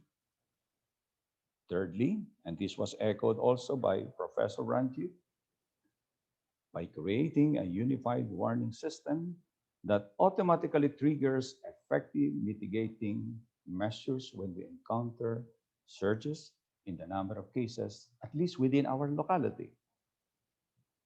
This system can be based on cases per barangay, the COVID-19 test census, and positivity rates. Also, we have also to consider census in isolation facilities and our hospitals. And fourth is to make this engagement regular and more frequent so that we can follow through on common actions and collaborate on solutions. And with the help of our Okta research team, we can be assured that our understanding of this pandemic will be data-driven, multidisciplinary in perspective at the very least, and coming together to have a clear appreciation of the situation and coming up with practical and common solutions with everyone's involvement and commitment is our best option today. It is our hope that events and initiatives like this can be replicated in many areas of our country that can pull the best minds of the various sectors to come up with innovative and responsive solutions to the problems we face. This pandemic is unprecedented for a reason. And because of the magnitude of its effect, it will need more than just a few brains working on it. And by sharing our experience, highlighting our successes, and learnings from our mistakes, we can all benefit and create a lasting impact on how we tackle the pandemic. So you may be asking, why is a hospital like Cardinal Santos Medical Center holding this kind of discussion? Our answer is simple. We have seen much hardship and loss inside the halls of our hospital last year and the first 4 months of this year. We have seen our patients take their last breath with no loved one beside them. And we saw unbearable grief from families robbed of their chance to say a final goodbye. And we were first-hand witnesses to the destructions wrought by this disease. But we believe there's a better way. And by inviting various sectors to think of ways to reach the grassroots and address the problems that start there, the situation will not necessitate intervention that can only be done inside the hospital. With that said, we implore all sectors of our society to work together because it is only through unity where we will find true recovery. Thank you. Thank you very much, Mr. Raul Pagdanganan, for succinctly integrating all the points and insights that we've learned since early this morning and providing us concrete ways by which we can move forward. So now we open the floor for some insights and also questions from our guests from the media as well as our guests from the private sector. I'd like to give the floor first to Mr. Raymond B. Ravelo. He's the Vice President and Chief Sustainability Officer of Meralco and also the President and CEO of Isakai Inc. So Raymond, would you like to share your thoughts or probably ask the first question to any of our panelists? Yeah, thanks a lot, Lucky. And again, very appreciative to Raul and Lucky and the rest of the Cardinal group, for inviting us.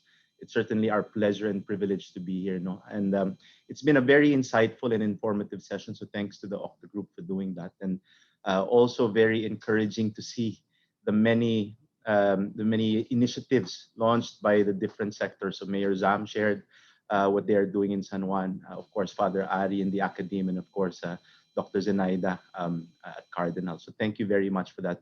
I guess, on our part, we just like to emphasize, and I know I speak on behalf of our chairman MVP and our president, Attorney Ray Espinosa, when I say that we in Meralco are fully committed to do our part.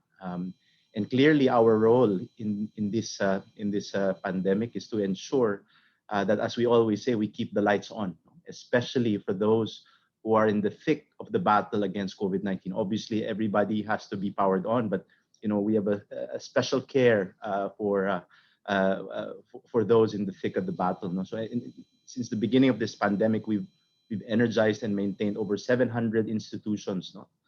Government agencies, hospitals, and even temporary treatment facilities. But I think one thing that I would like to share is, one thing that we've said internally here in Meralco is that, in this pandemic, business as usual is no longer an option.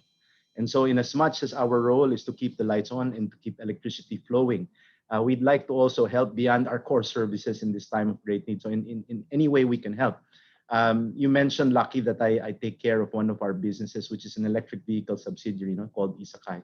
One of the things that we've done when the pandemic first hit was we actually offered our electric jeeps as a free shuttle to health workers and frontline personnel, essential workers, to and from medical facilities, and at no cost. So we've been able to do that for over 76,000 frontliners.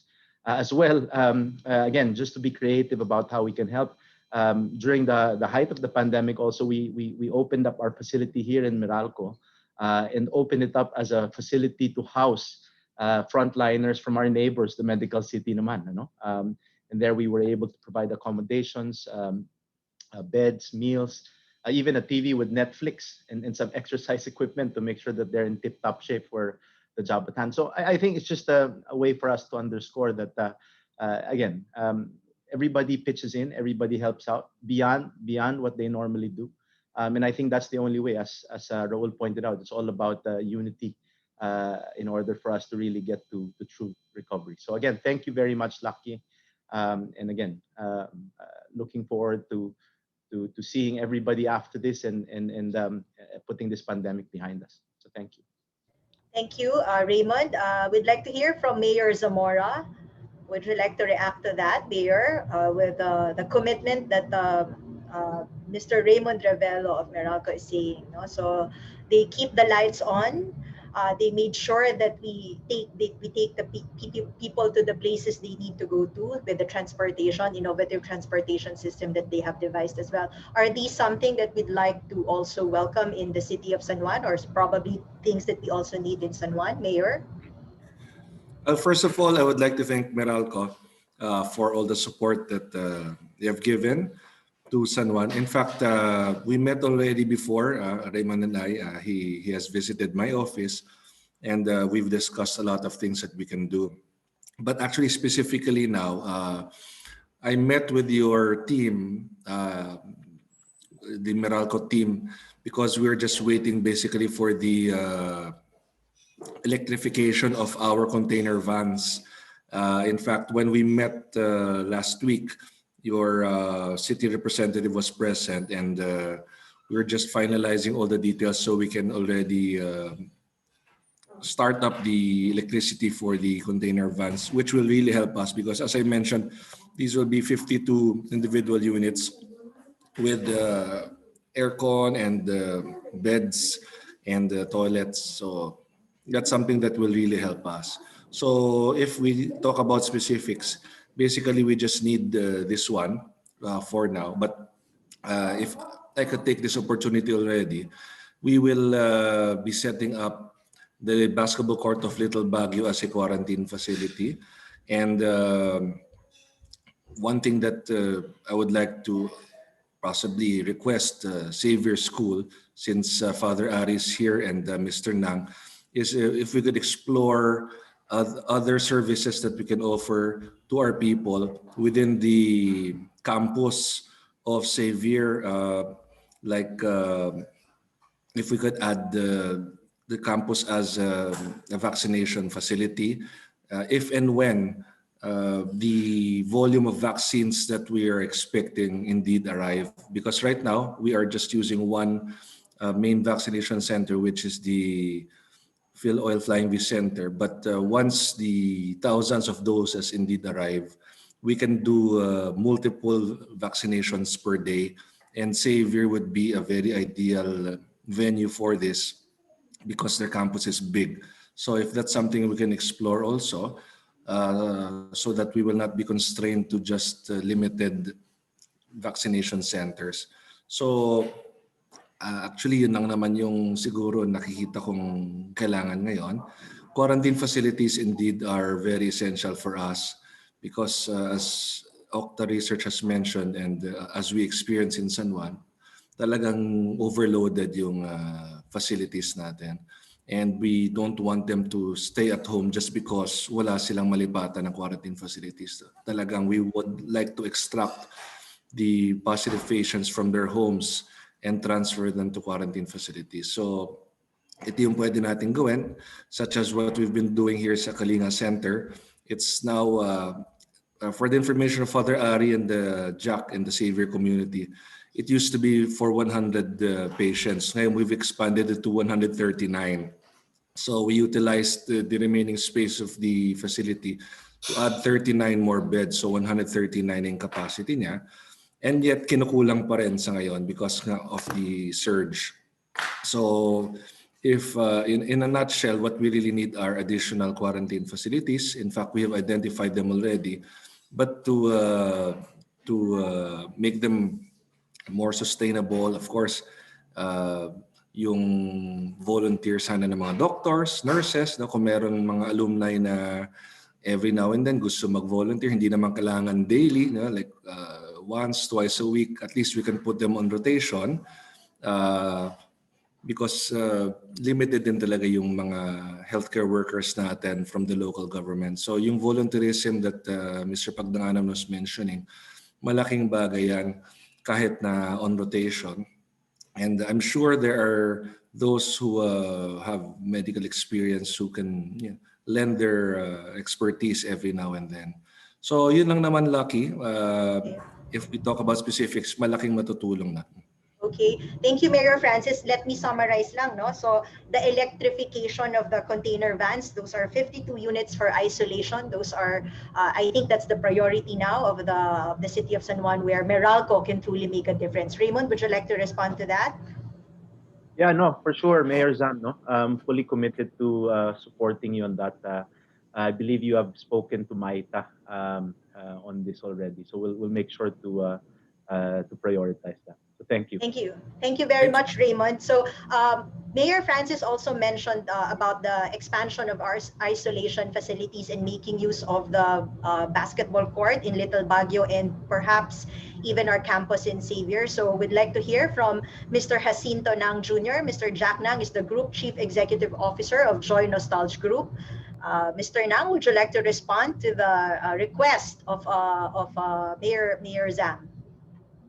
Well, I think Father Ari would be best suited to respond to that. But in addition to that, one thing that I'm able to share is that the Alumni Association of Xavier School is quite active in being able to procure vaccines for the Xavier community and its affiliates. And they are considering as well, studying the possibility of having the vaccination also being done in Xavier School. So I think if that study continues, then that should be able to go in line with the idea of Mayor Zamora to expand the vaccination centers in San Juan. Yeah. Thank you, Mr. Jack Nang. Father Ari? Yeah, yung sa vaccination center lang, I think we can work that out definitely. No? Even if we become a private sector vaccination site, dalawa naman ang malaking gym dito. So, and we're always a venue for elections. So yeah, Mayor, no problem there. We'll work it out when the time comes.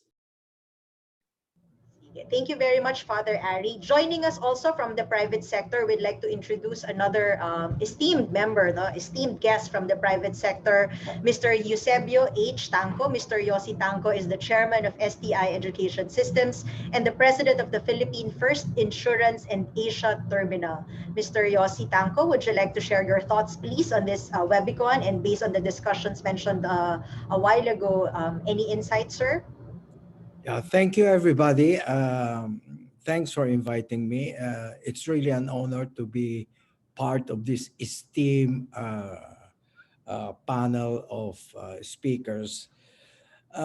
You talk about the health side. I heard a lot of things on the health side, but I want to talk a little bit about the macro economic effect of this pandemic.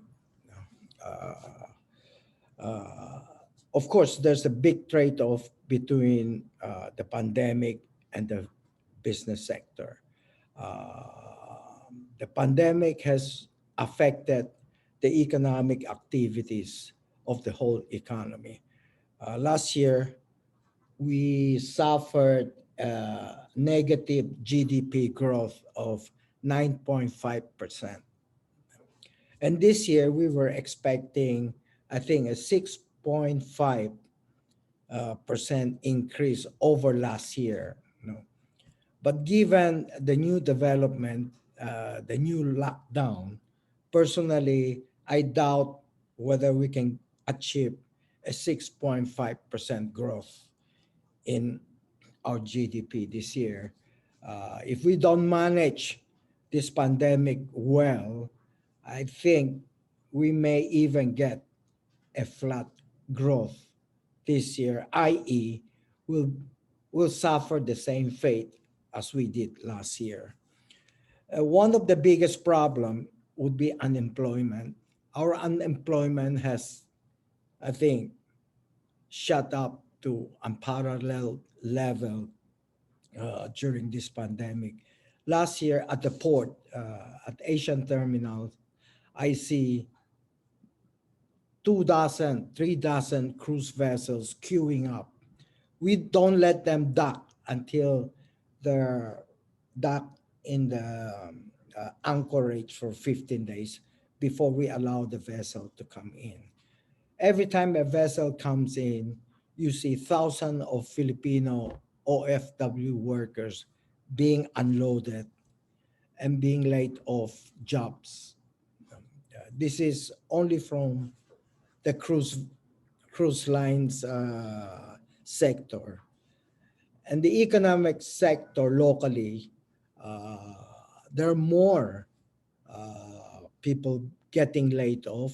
Initially, they're laid off temporarily. Then as this pandemic gets extended or gets worse, they're now laid off permanently. In fact, the ratio of companies that are temporarily closed that intend to reopen has dropped as compared to companies that are temporarily closed and will close down permanently, which is a sad situation. On the private sector, of course, we try to help the affected sector of our economy as much as we can. STI has offered its facilities. We have about 60, 70 campuses all over the Philippines, and we have offered our school facilities as vaccination center once the vaccines comes in. ATI, we have converted the passenger terminal at the South Harbor into a quarantine center for the affected COVID-affected people. In the insurance sector, we have offered telemedicine. We have offered consultation for mental health and many more products for this period during the pandemic. As I said, the problem right now, apart from the health sector, is the unemployment sector. People who don't know where to get their next meal. People who don't know where their their kids will get their next meal, or their family will get their next meal because they're out of a job. This is, I think, a much bigger problem. I wouldn't say than the COVID, because this is caused by the COVID. But I guess the number of people that are affected by this COVID, it's a huge number. I wouldn't be surprised. I don't have the stats, but I wouldn't be surprised if our unemployment has doubled from the pre-pandemic level. No, I have talked to some of our workers, and they say that, hey, to get infected, I'll take my chances. But I rather go in and work because hunger is a certainty for me. But at least with the pandemic, I have a chance by not catching it. But hunger, it's a certainty if I don't have a job. Yes. So I think I see the situation as really serious. What I hope is that maybe we get some transparency on what's going on. Up to now, if you ask me, or if you ask anybody, how much vaccines do we expect to get this year? If anybody in the panel knows, I'd love to hear an answer. Do we expect, say, 5 million vaccines this year, 10 million vaccines this year, 20 million vaccines this year? For certainty, do we have an answer? Yes. Maybe we can ask Dr. Mike, do you have information on that one? How much vaccines are we expecting this year? And given that the slow pace, no, when do we really expect to vaccinate more than 70 million Filipinos? Dr. Mike? Yeah, there are reports coming from IATF that there will be vaccines coming in within the next few months. As to the certainty, we are certain that we now have Sinovac and Astra, and we are deploying it. And the best people to answer that question will be people from the vaccination czars group. But I will support that when there is vaccination drive, we should all volunteer and be able to give the vaccine with the help of each other. But as to the No, supply, that's not the question. The question is, obviously, we will help each other. I mean, the question is, how much vaccines do we estimate that to get within the year? Can I say something about that? Go ahead, Father Yeah, I Nick. appreciate that. What I would like to do is to share my screen just to show you. This was a slide that was presented at that Senate Secretary Galvez presented at a presentation that I was at. And this is a list of the detailed expected rollout and vaccine deliveries for the coming year.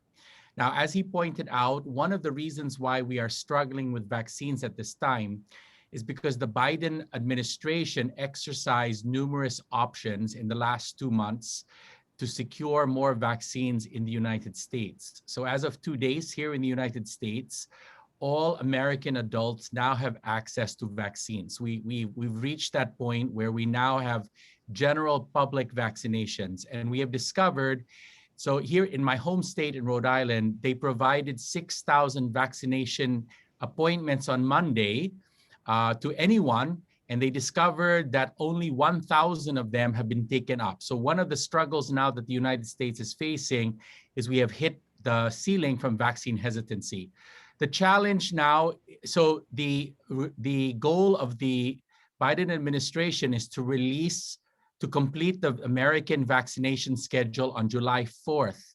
What this will do, if it happens, is it will release all of so the United States has 1.4 billion doses of reserved vaccines. So you have to keep in mind that after July 4th, if this plays out, then though a significant number of those vaccines will be released to the global supply, which is why you see here the third quarter and the fourth quarter, there's a dramatic increase in vaccine availability that is being anticipated by the national government. So based on the national government numbers, they're expecting 140 million doses by the end of the calendar year. Whether or not this will be deliverable will depend upon the Western nations who have reserved significant numbers of the supply. So hopefully, sir, that will give you some sense of the numbers involved. Yeah, that's okay. That's for the US. They'll be fully vaccinated by July. But if you look at the world as a whole, a lot of countries are 3 to 4 in a years. situation as we are. 3 to 4 years.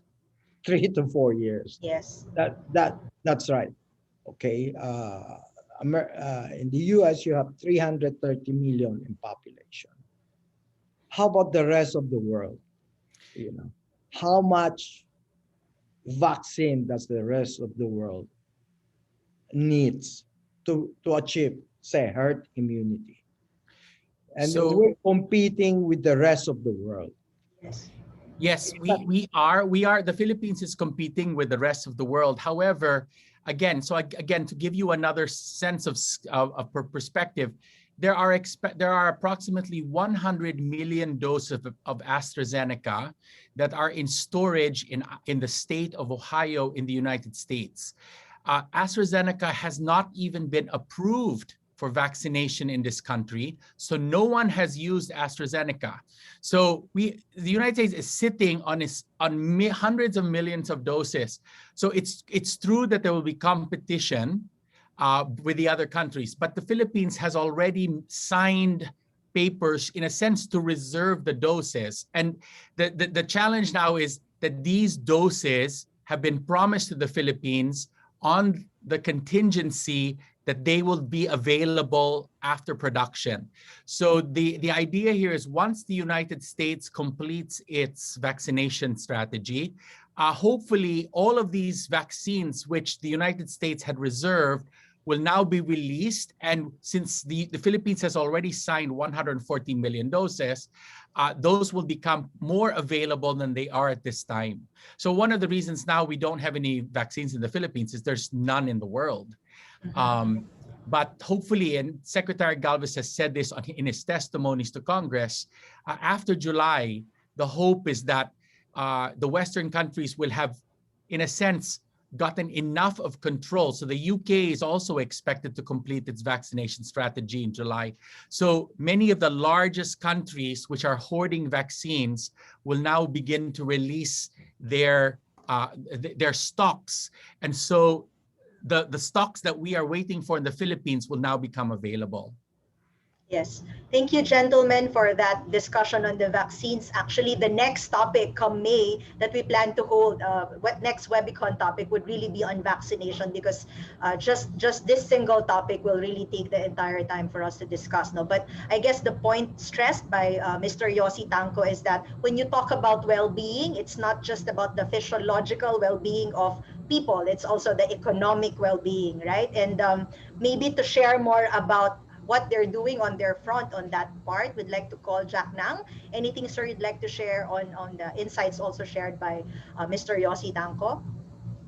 Yes, thank you very much. And thank you for inviting me, as well as for that presentation by our panels earlier.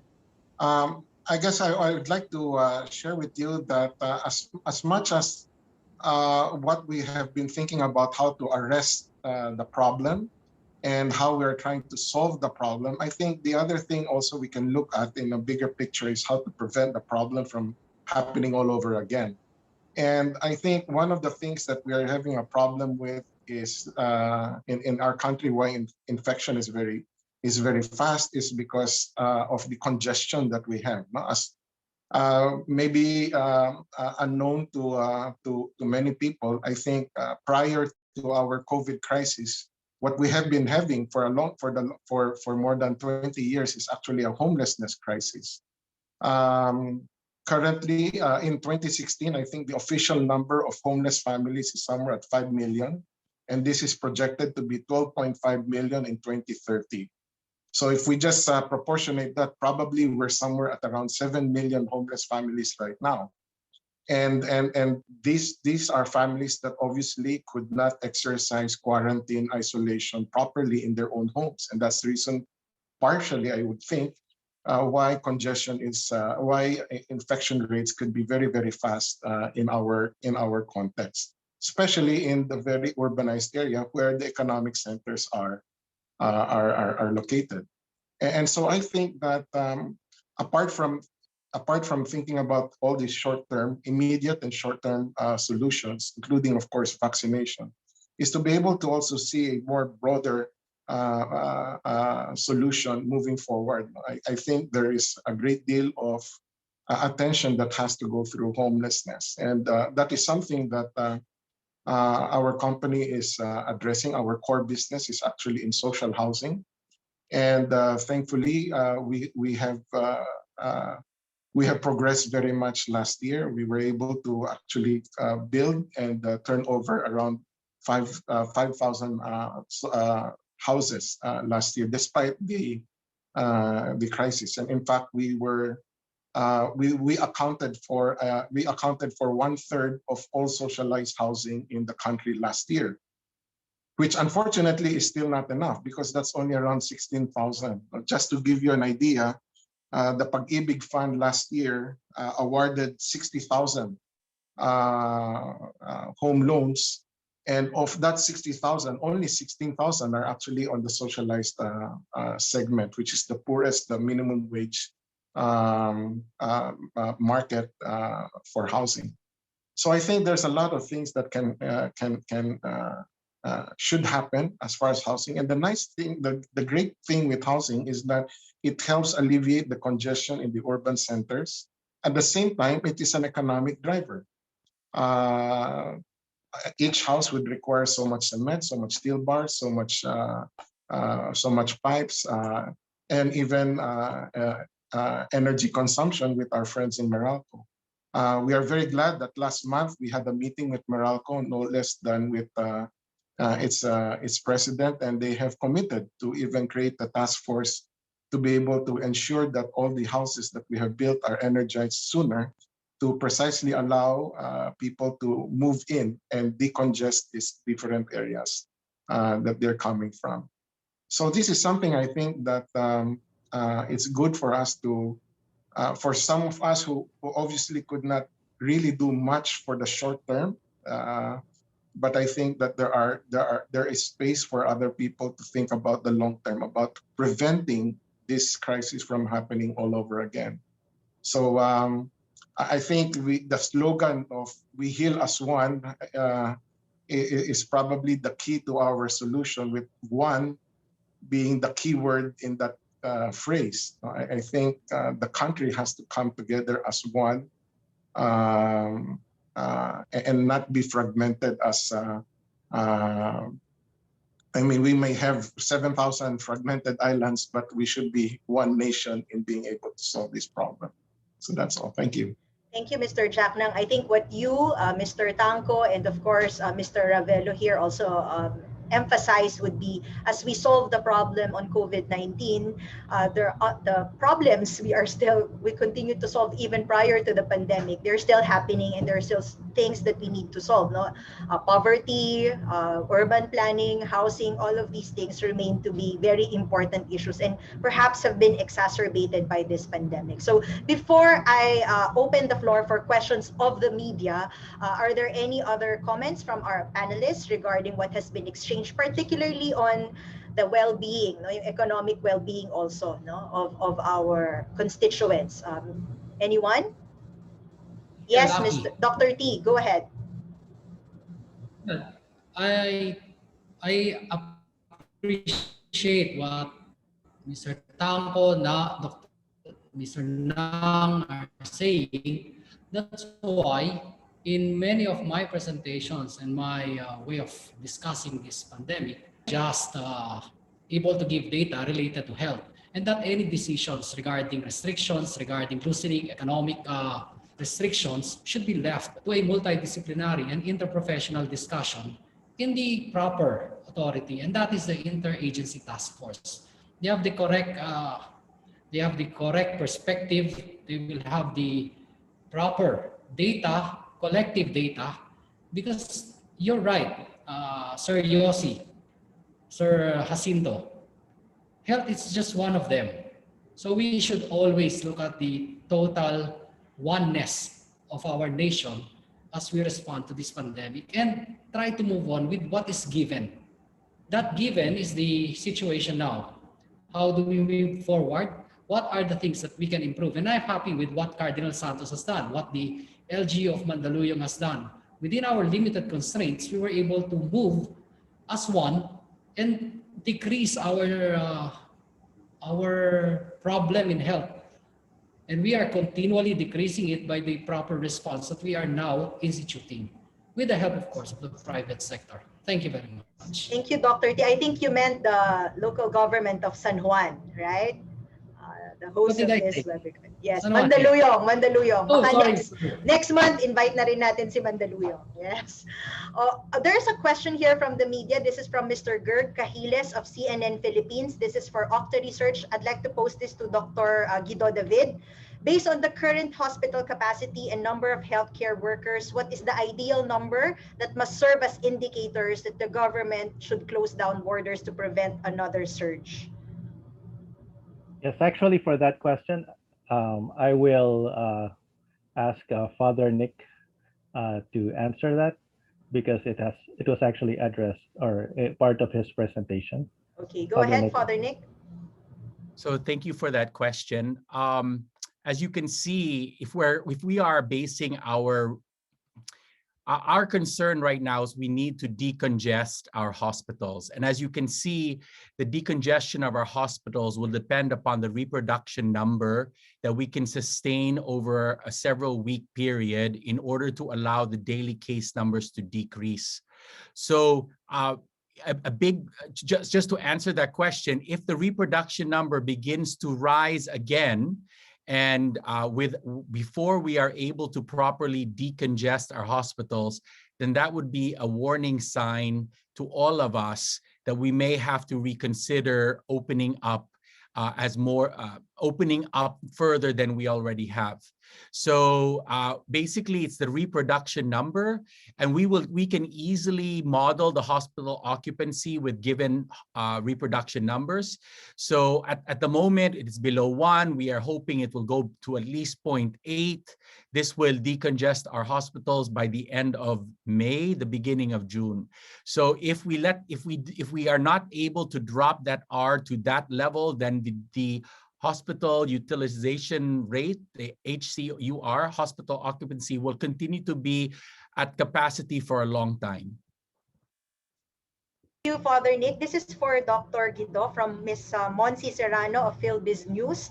Given all the data presented by Dr. David, if Octa will be given the discretion to decide, do you still want the ECQ, we're now in MECQ, to be implemented? For how long?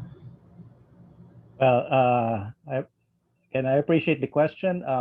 For matters concerning quarantines, I actually stick to the data part. So I will refer this now to Professor Ranjit Rai. Professor Ranjit? Thank you for the question.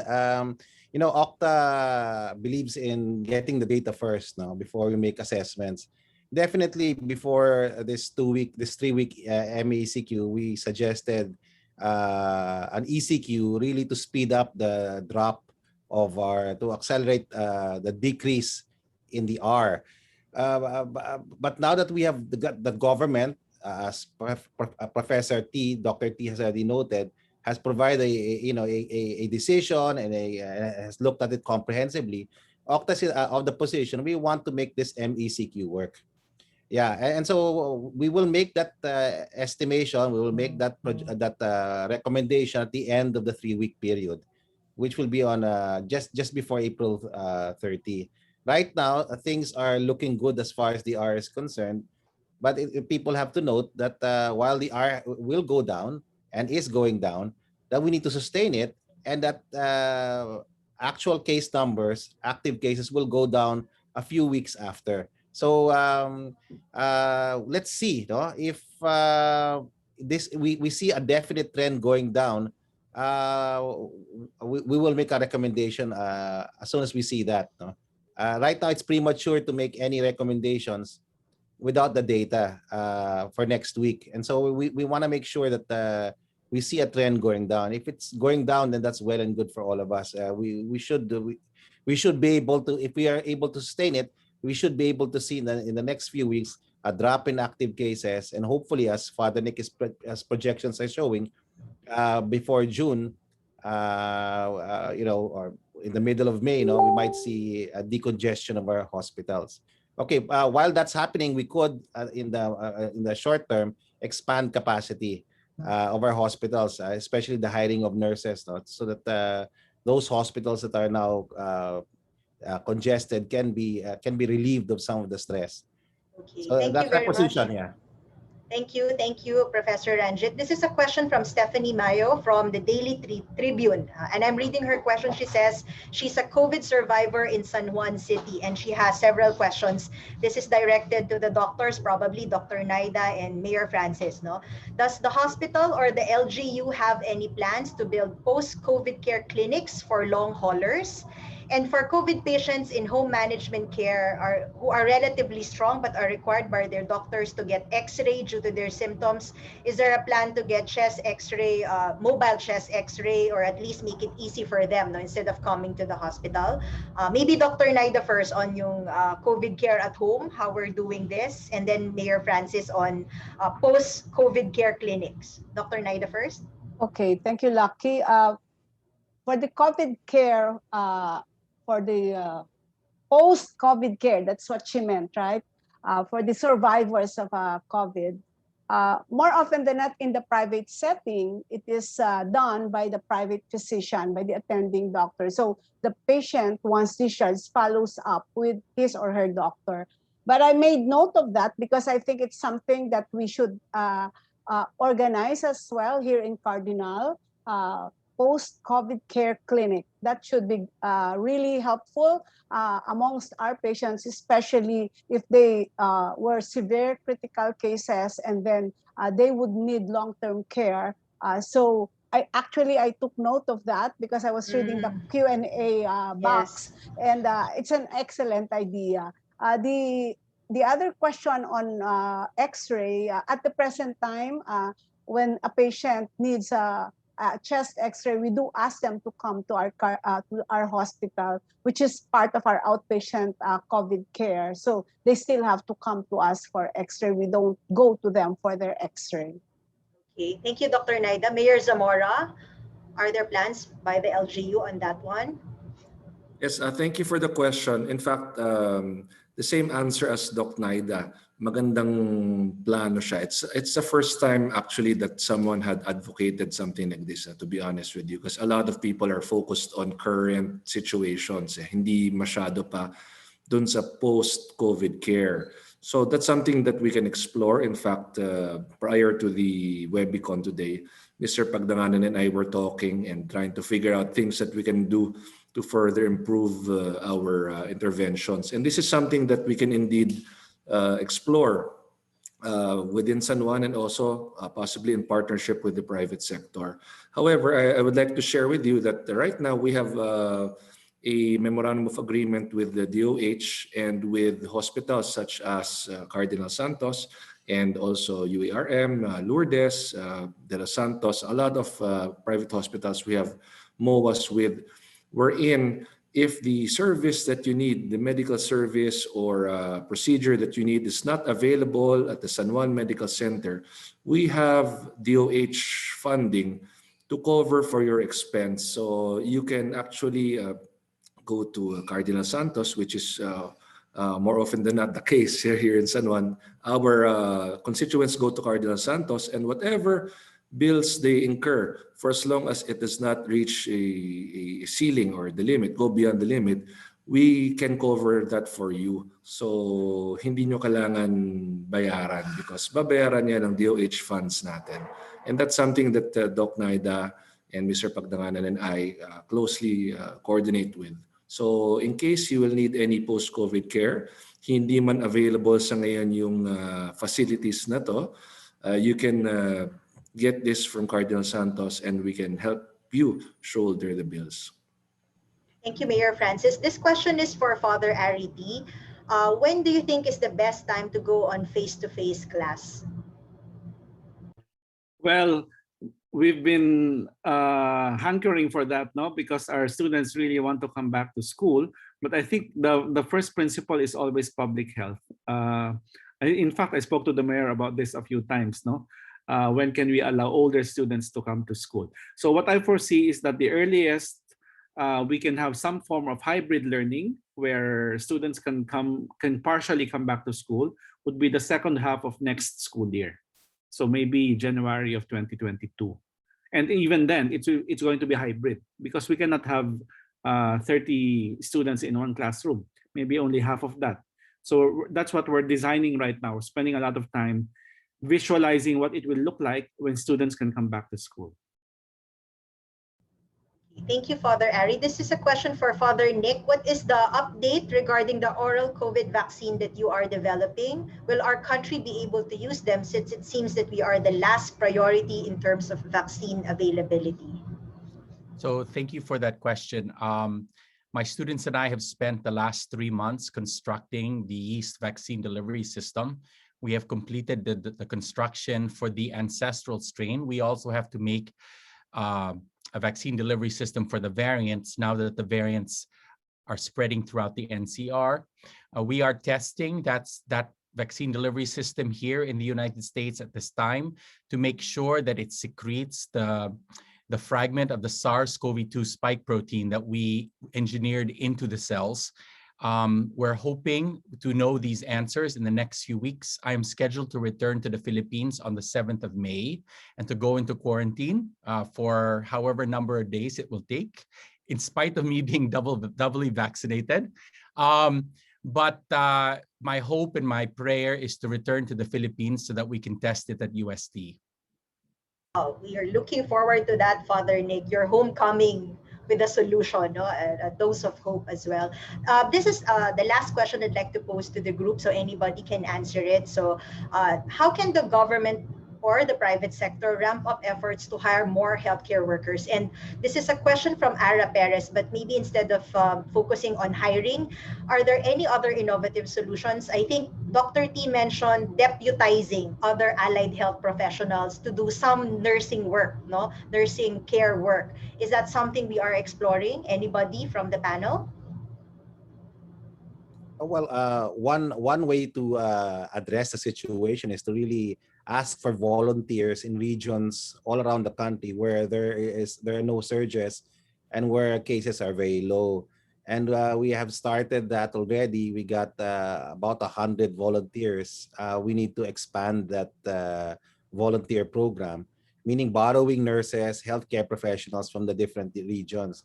We have a fellow in Okta from Cebu, Dr. Brian Lim, who attests that there are lots of people who are interested to serve. In fact, I think Cardinal Santos, through the Metro Pacific Group, was also able to get volunteers from your internal, you have 28 hospitals in your family. Is that right? No, so so many hospitals in your family, and then sharing resources is the way to go. Apart from, of course, government providing better remuneration and social protection for healthcare workers who are going to volunteer. There are lots of people who want to volunteer, and given the opportunity, they will. So that system has to be expanded and institutionalized. Thank you, Ranjit. Mayor Francis, you were raising your hand. Yes, I would like to share that here in San Juan, we rationalize our manpower. So for instance, if we have police personnel or Bureau of Fire Protection personnel who are nurses or who have medical background, we utilize them in our medical activities rather than as policemen or as firemen. No? Kasi hindi naman araw-araw may sunog, So ito yung ginagawa namin. Same with the City Hall employees. No? So we check on those who have medical background, and then we assign them to medically related activities. It's been working for us to address yung lack ng manpower. And again, talaga yung volunteerism na, no? So I call on everyone, not just San Juaneños, but everyone, anyone who would like to volunteer in San Juan. Marami na nga kami nakuhang volunteers sa aming vaccination program. Nakakatuwa because when I visit every day kasi yung vaccination center natin. Sila mismo nagsasabi, Mayor, volunteer po ako. I work in this clinic here in San Juan. Day off ko ngayon. So nag-volunteer ako today. Bukas babalik ako. So nakakatuwa pakinggan, di ba? Ano na to eh? Kumbaga, from within na gusto nilang itulong yung expertise sila. So yun lang naman. I just wanted to share that. Thank you, Mayor Francis. Very insightful also. So the nurses are not only in the hospitals, they're in the call centers, they're in the uniform service as well. No? So maybe we can, again, ask them to volunteer their time and talent to the common good or the greater good. I'd like to pose this to the people from the academe. So we have here Father Ari and Mr. Yossi Tanco as well, with STI schools and STI holdings. So, we have the ROTC program, for high school and also for college in preparation for war so that we can deputize the citizens to defend the country. But since the war now is against COVID-19, it's a health war. So, do you think that in the future, or in the very near future, we can build a curriculum that will teach basic medical information guidance to the citizens, so that we can prepare for the next surge of this pandemic? Father Ari and Dr. Mike, you wanted to say something? Yes, I agree totally with the proposal, and in fact, we should already start training our youth. That's number one. Number two, we have so many underemployed nurses or undergraduate nurses who may not have been able to continue their education, did not graduate, did not pass the board, and are underemployed as not medical. Maybe we can start recruiting them for isolation facilities because the work in an isolation facility is not too difficult. The standard that is being set is 2 nurses every time. Maybe we can have force multiplier. That's what I called earlier. In the earlier days, we had nuns and priests taking care of our sick people. 1900. What about now? Is it possible that our seminarians, you talked about ROTC. There's no war now. Maybe our soldiers can also start manning isolation facilities. Be deployed. I talked to a Brad yesterday who is in the military now, and he said that the military is being deployed already for many of the military hospitals as well as isolation facilities. But there is the untapped aids. They call it aids.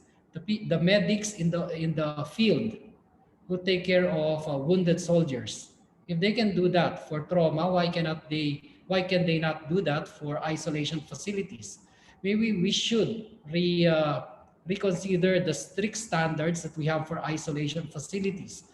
Remember, the objective of isolation facility is not really just to cure, but also to prevent infection.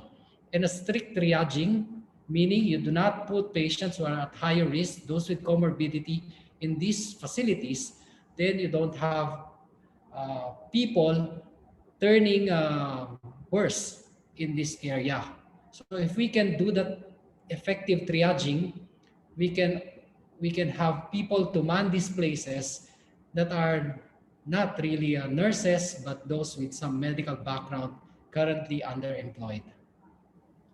Thank you, Dr. Mike. Point well taken. One question maybe from STI, which is a nursing school. How many of our nurses did not finish? Can we contact them and offer them employment at this time? Mr. Yossi Tanco, would you like to answer that?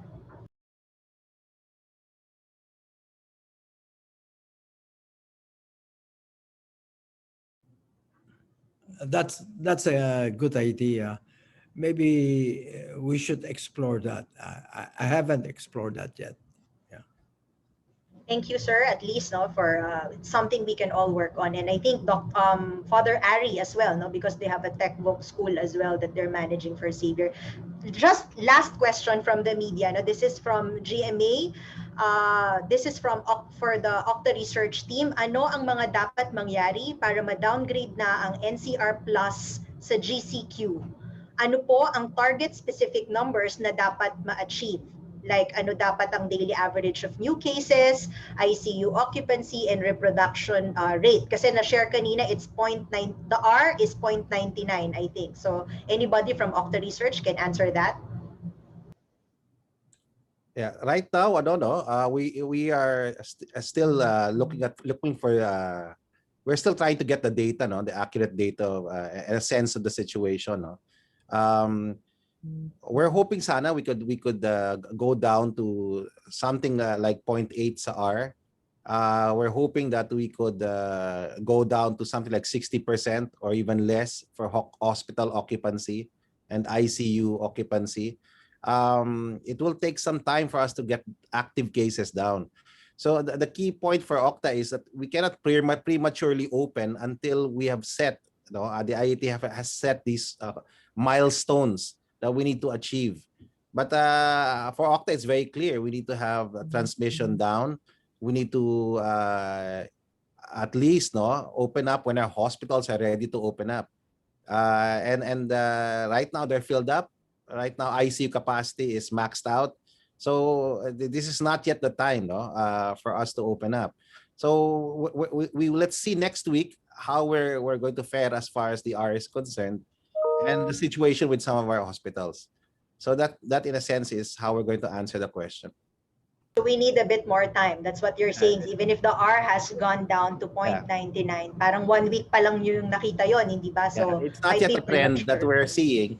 It's going down, but we want to knock it down further as illustrated by the model of Father Nick. We need to knock it down further for us to have a chance of getting out of this MECQ quickly. So the next few weeks are going to be very critical for us. We need to work together. Sige. Thank you very much, guys. I'm sorry for standing between you and your lunch. No, we went on overtime, but this is the first time we're doing this. So next time we will be better. And please, we hope that we can invite you again for a next time. No, and we hope to have mini conversations after this because there are so many insights, ideas coming from the panelists and also from our participants about how we can jointly heal as one in this time of pandemic. So we'd like to thank all our speakers, reactors, panelists, and organizers who are here today joining us for this very important initiative. I'd like to request all our panelists to please turn on their camera so we can take a photo op for this session. So please give us your biggest smile. Okay, we'll count 1, 2, 3.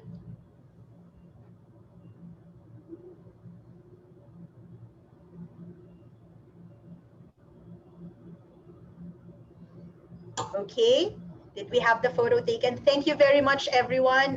Please stay safe. We will be sharing with you a recording of this session, and we will be also sharing with you the slides shared by our panelists and our speakers. Again, on behalf of Cardinal Santos Medical Center, the Okta Research Group, the LGU of San Juan, we'd like to thank you from the bottom of our hearts, and please stay safe and healthy. Thank you, everyone. Thanks. Thank you. Thank you. Thank you, everyone. Thank you. Thank you, Mayor. Thank you, Cardinal. Thank you, Okta. Thank you, Xavier. Thank you, Cardinal. Thank you, everyone. Thank you, Mayor. Thank you, Mayor. Thank you, Yossi. Thank you, Jim. Thanks. Ingat po. Mother Ari. Ingat po. Thank you, Lucky. Thank you, RCP. Thank you, everyone. Tito Raul, Doc Naida. See you all.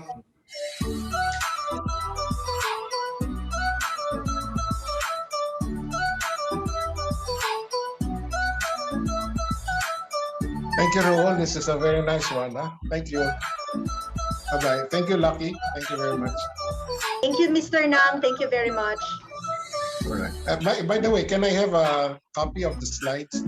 Yes, sir. We'll provide you. Thank you. Sige, Raul. Thank you very much.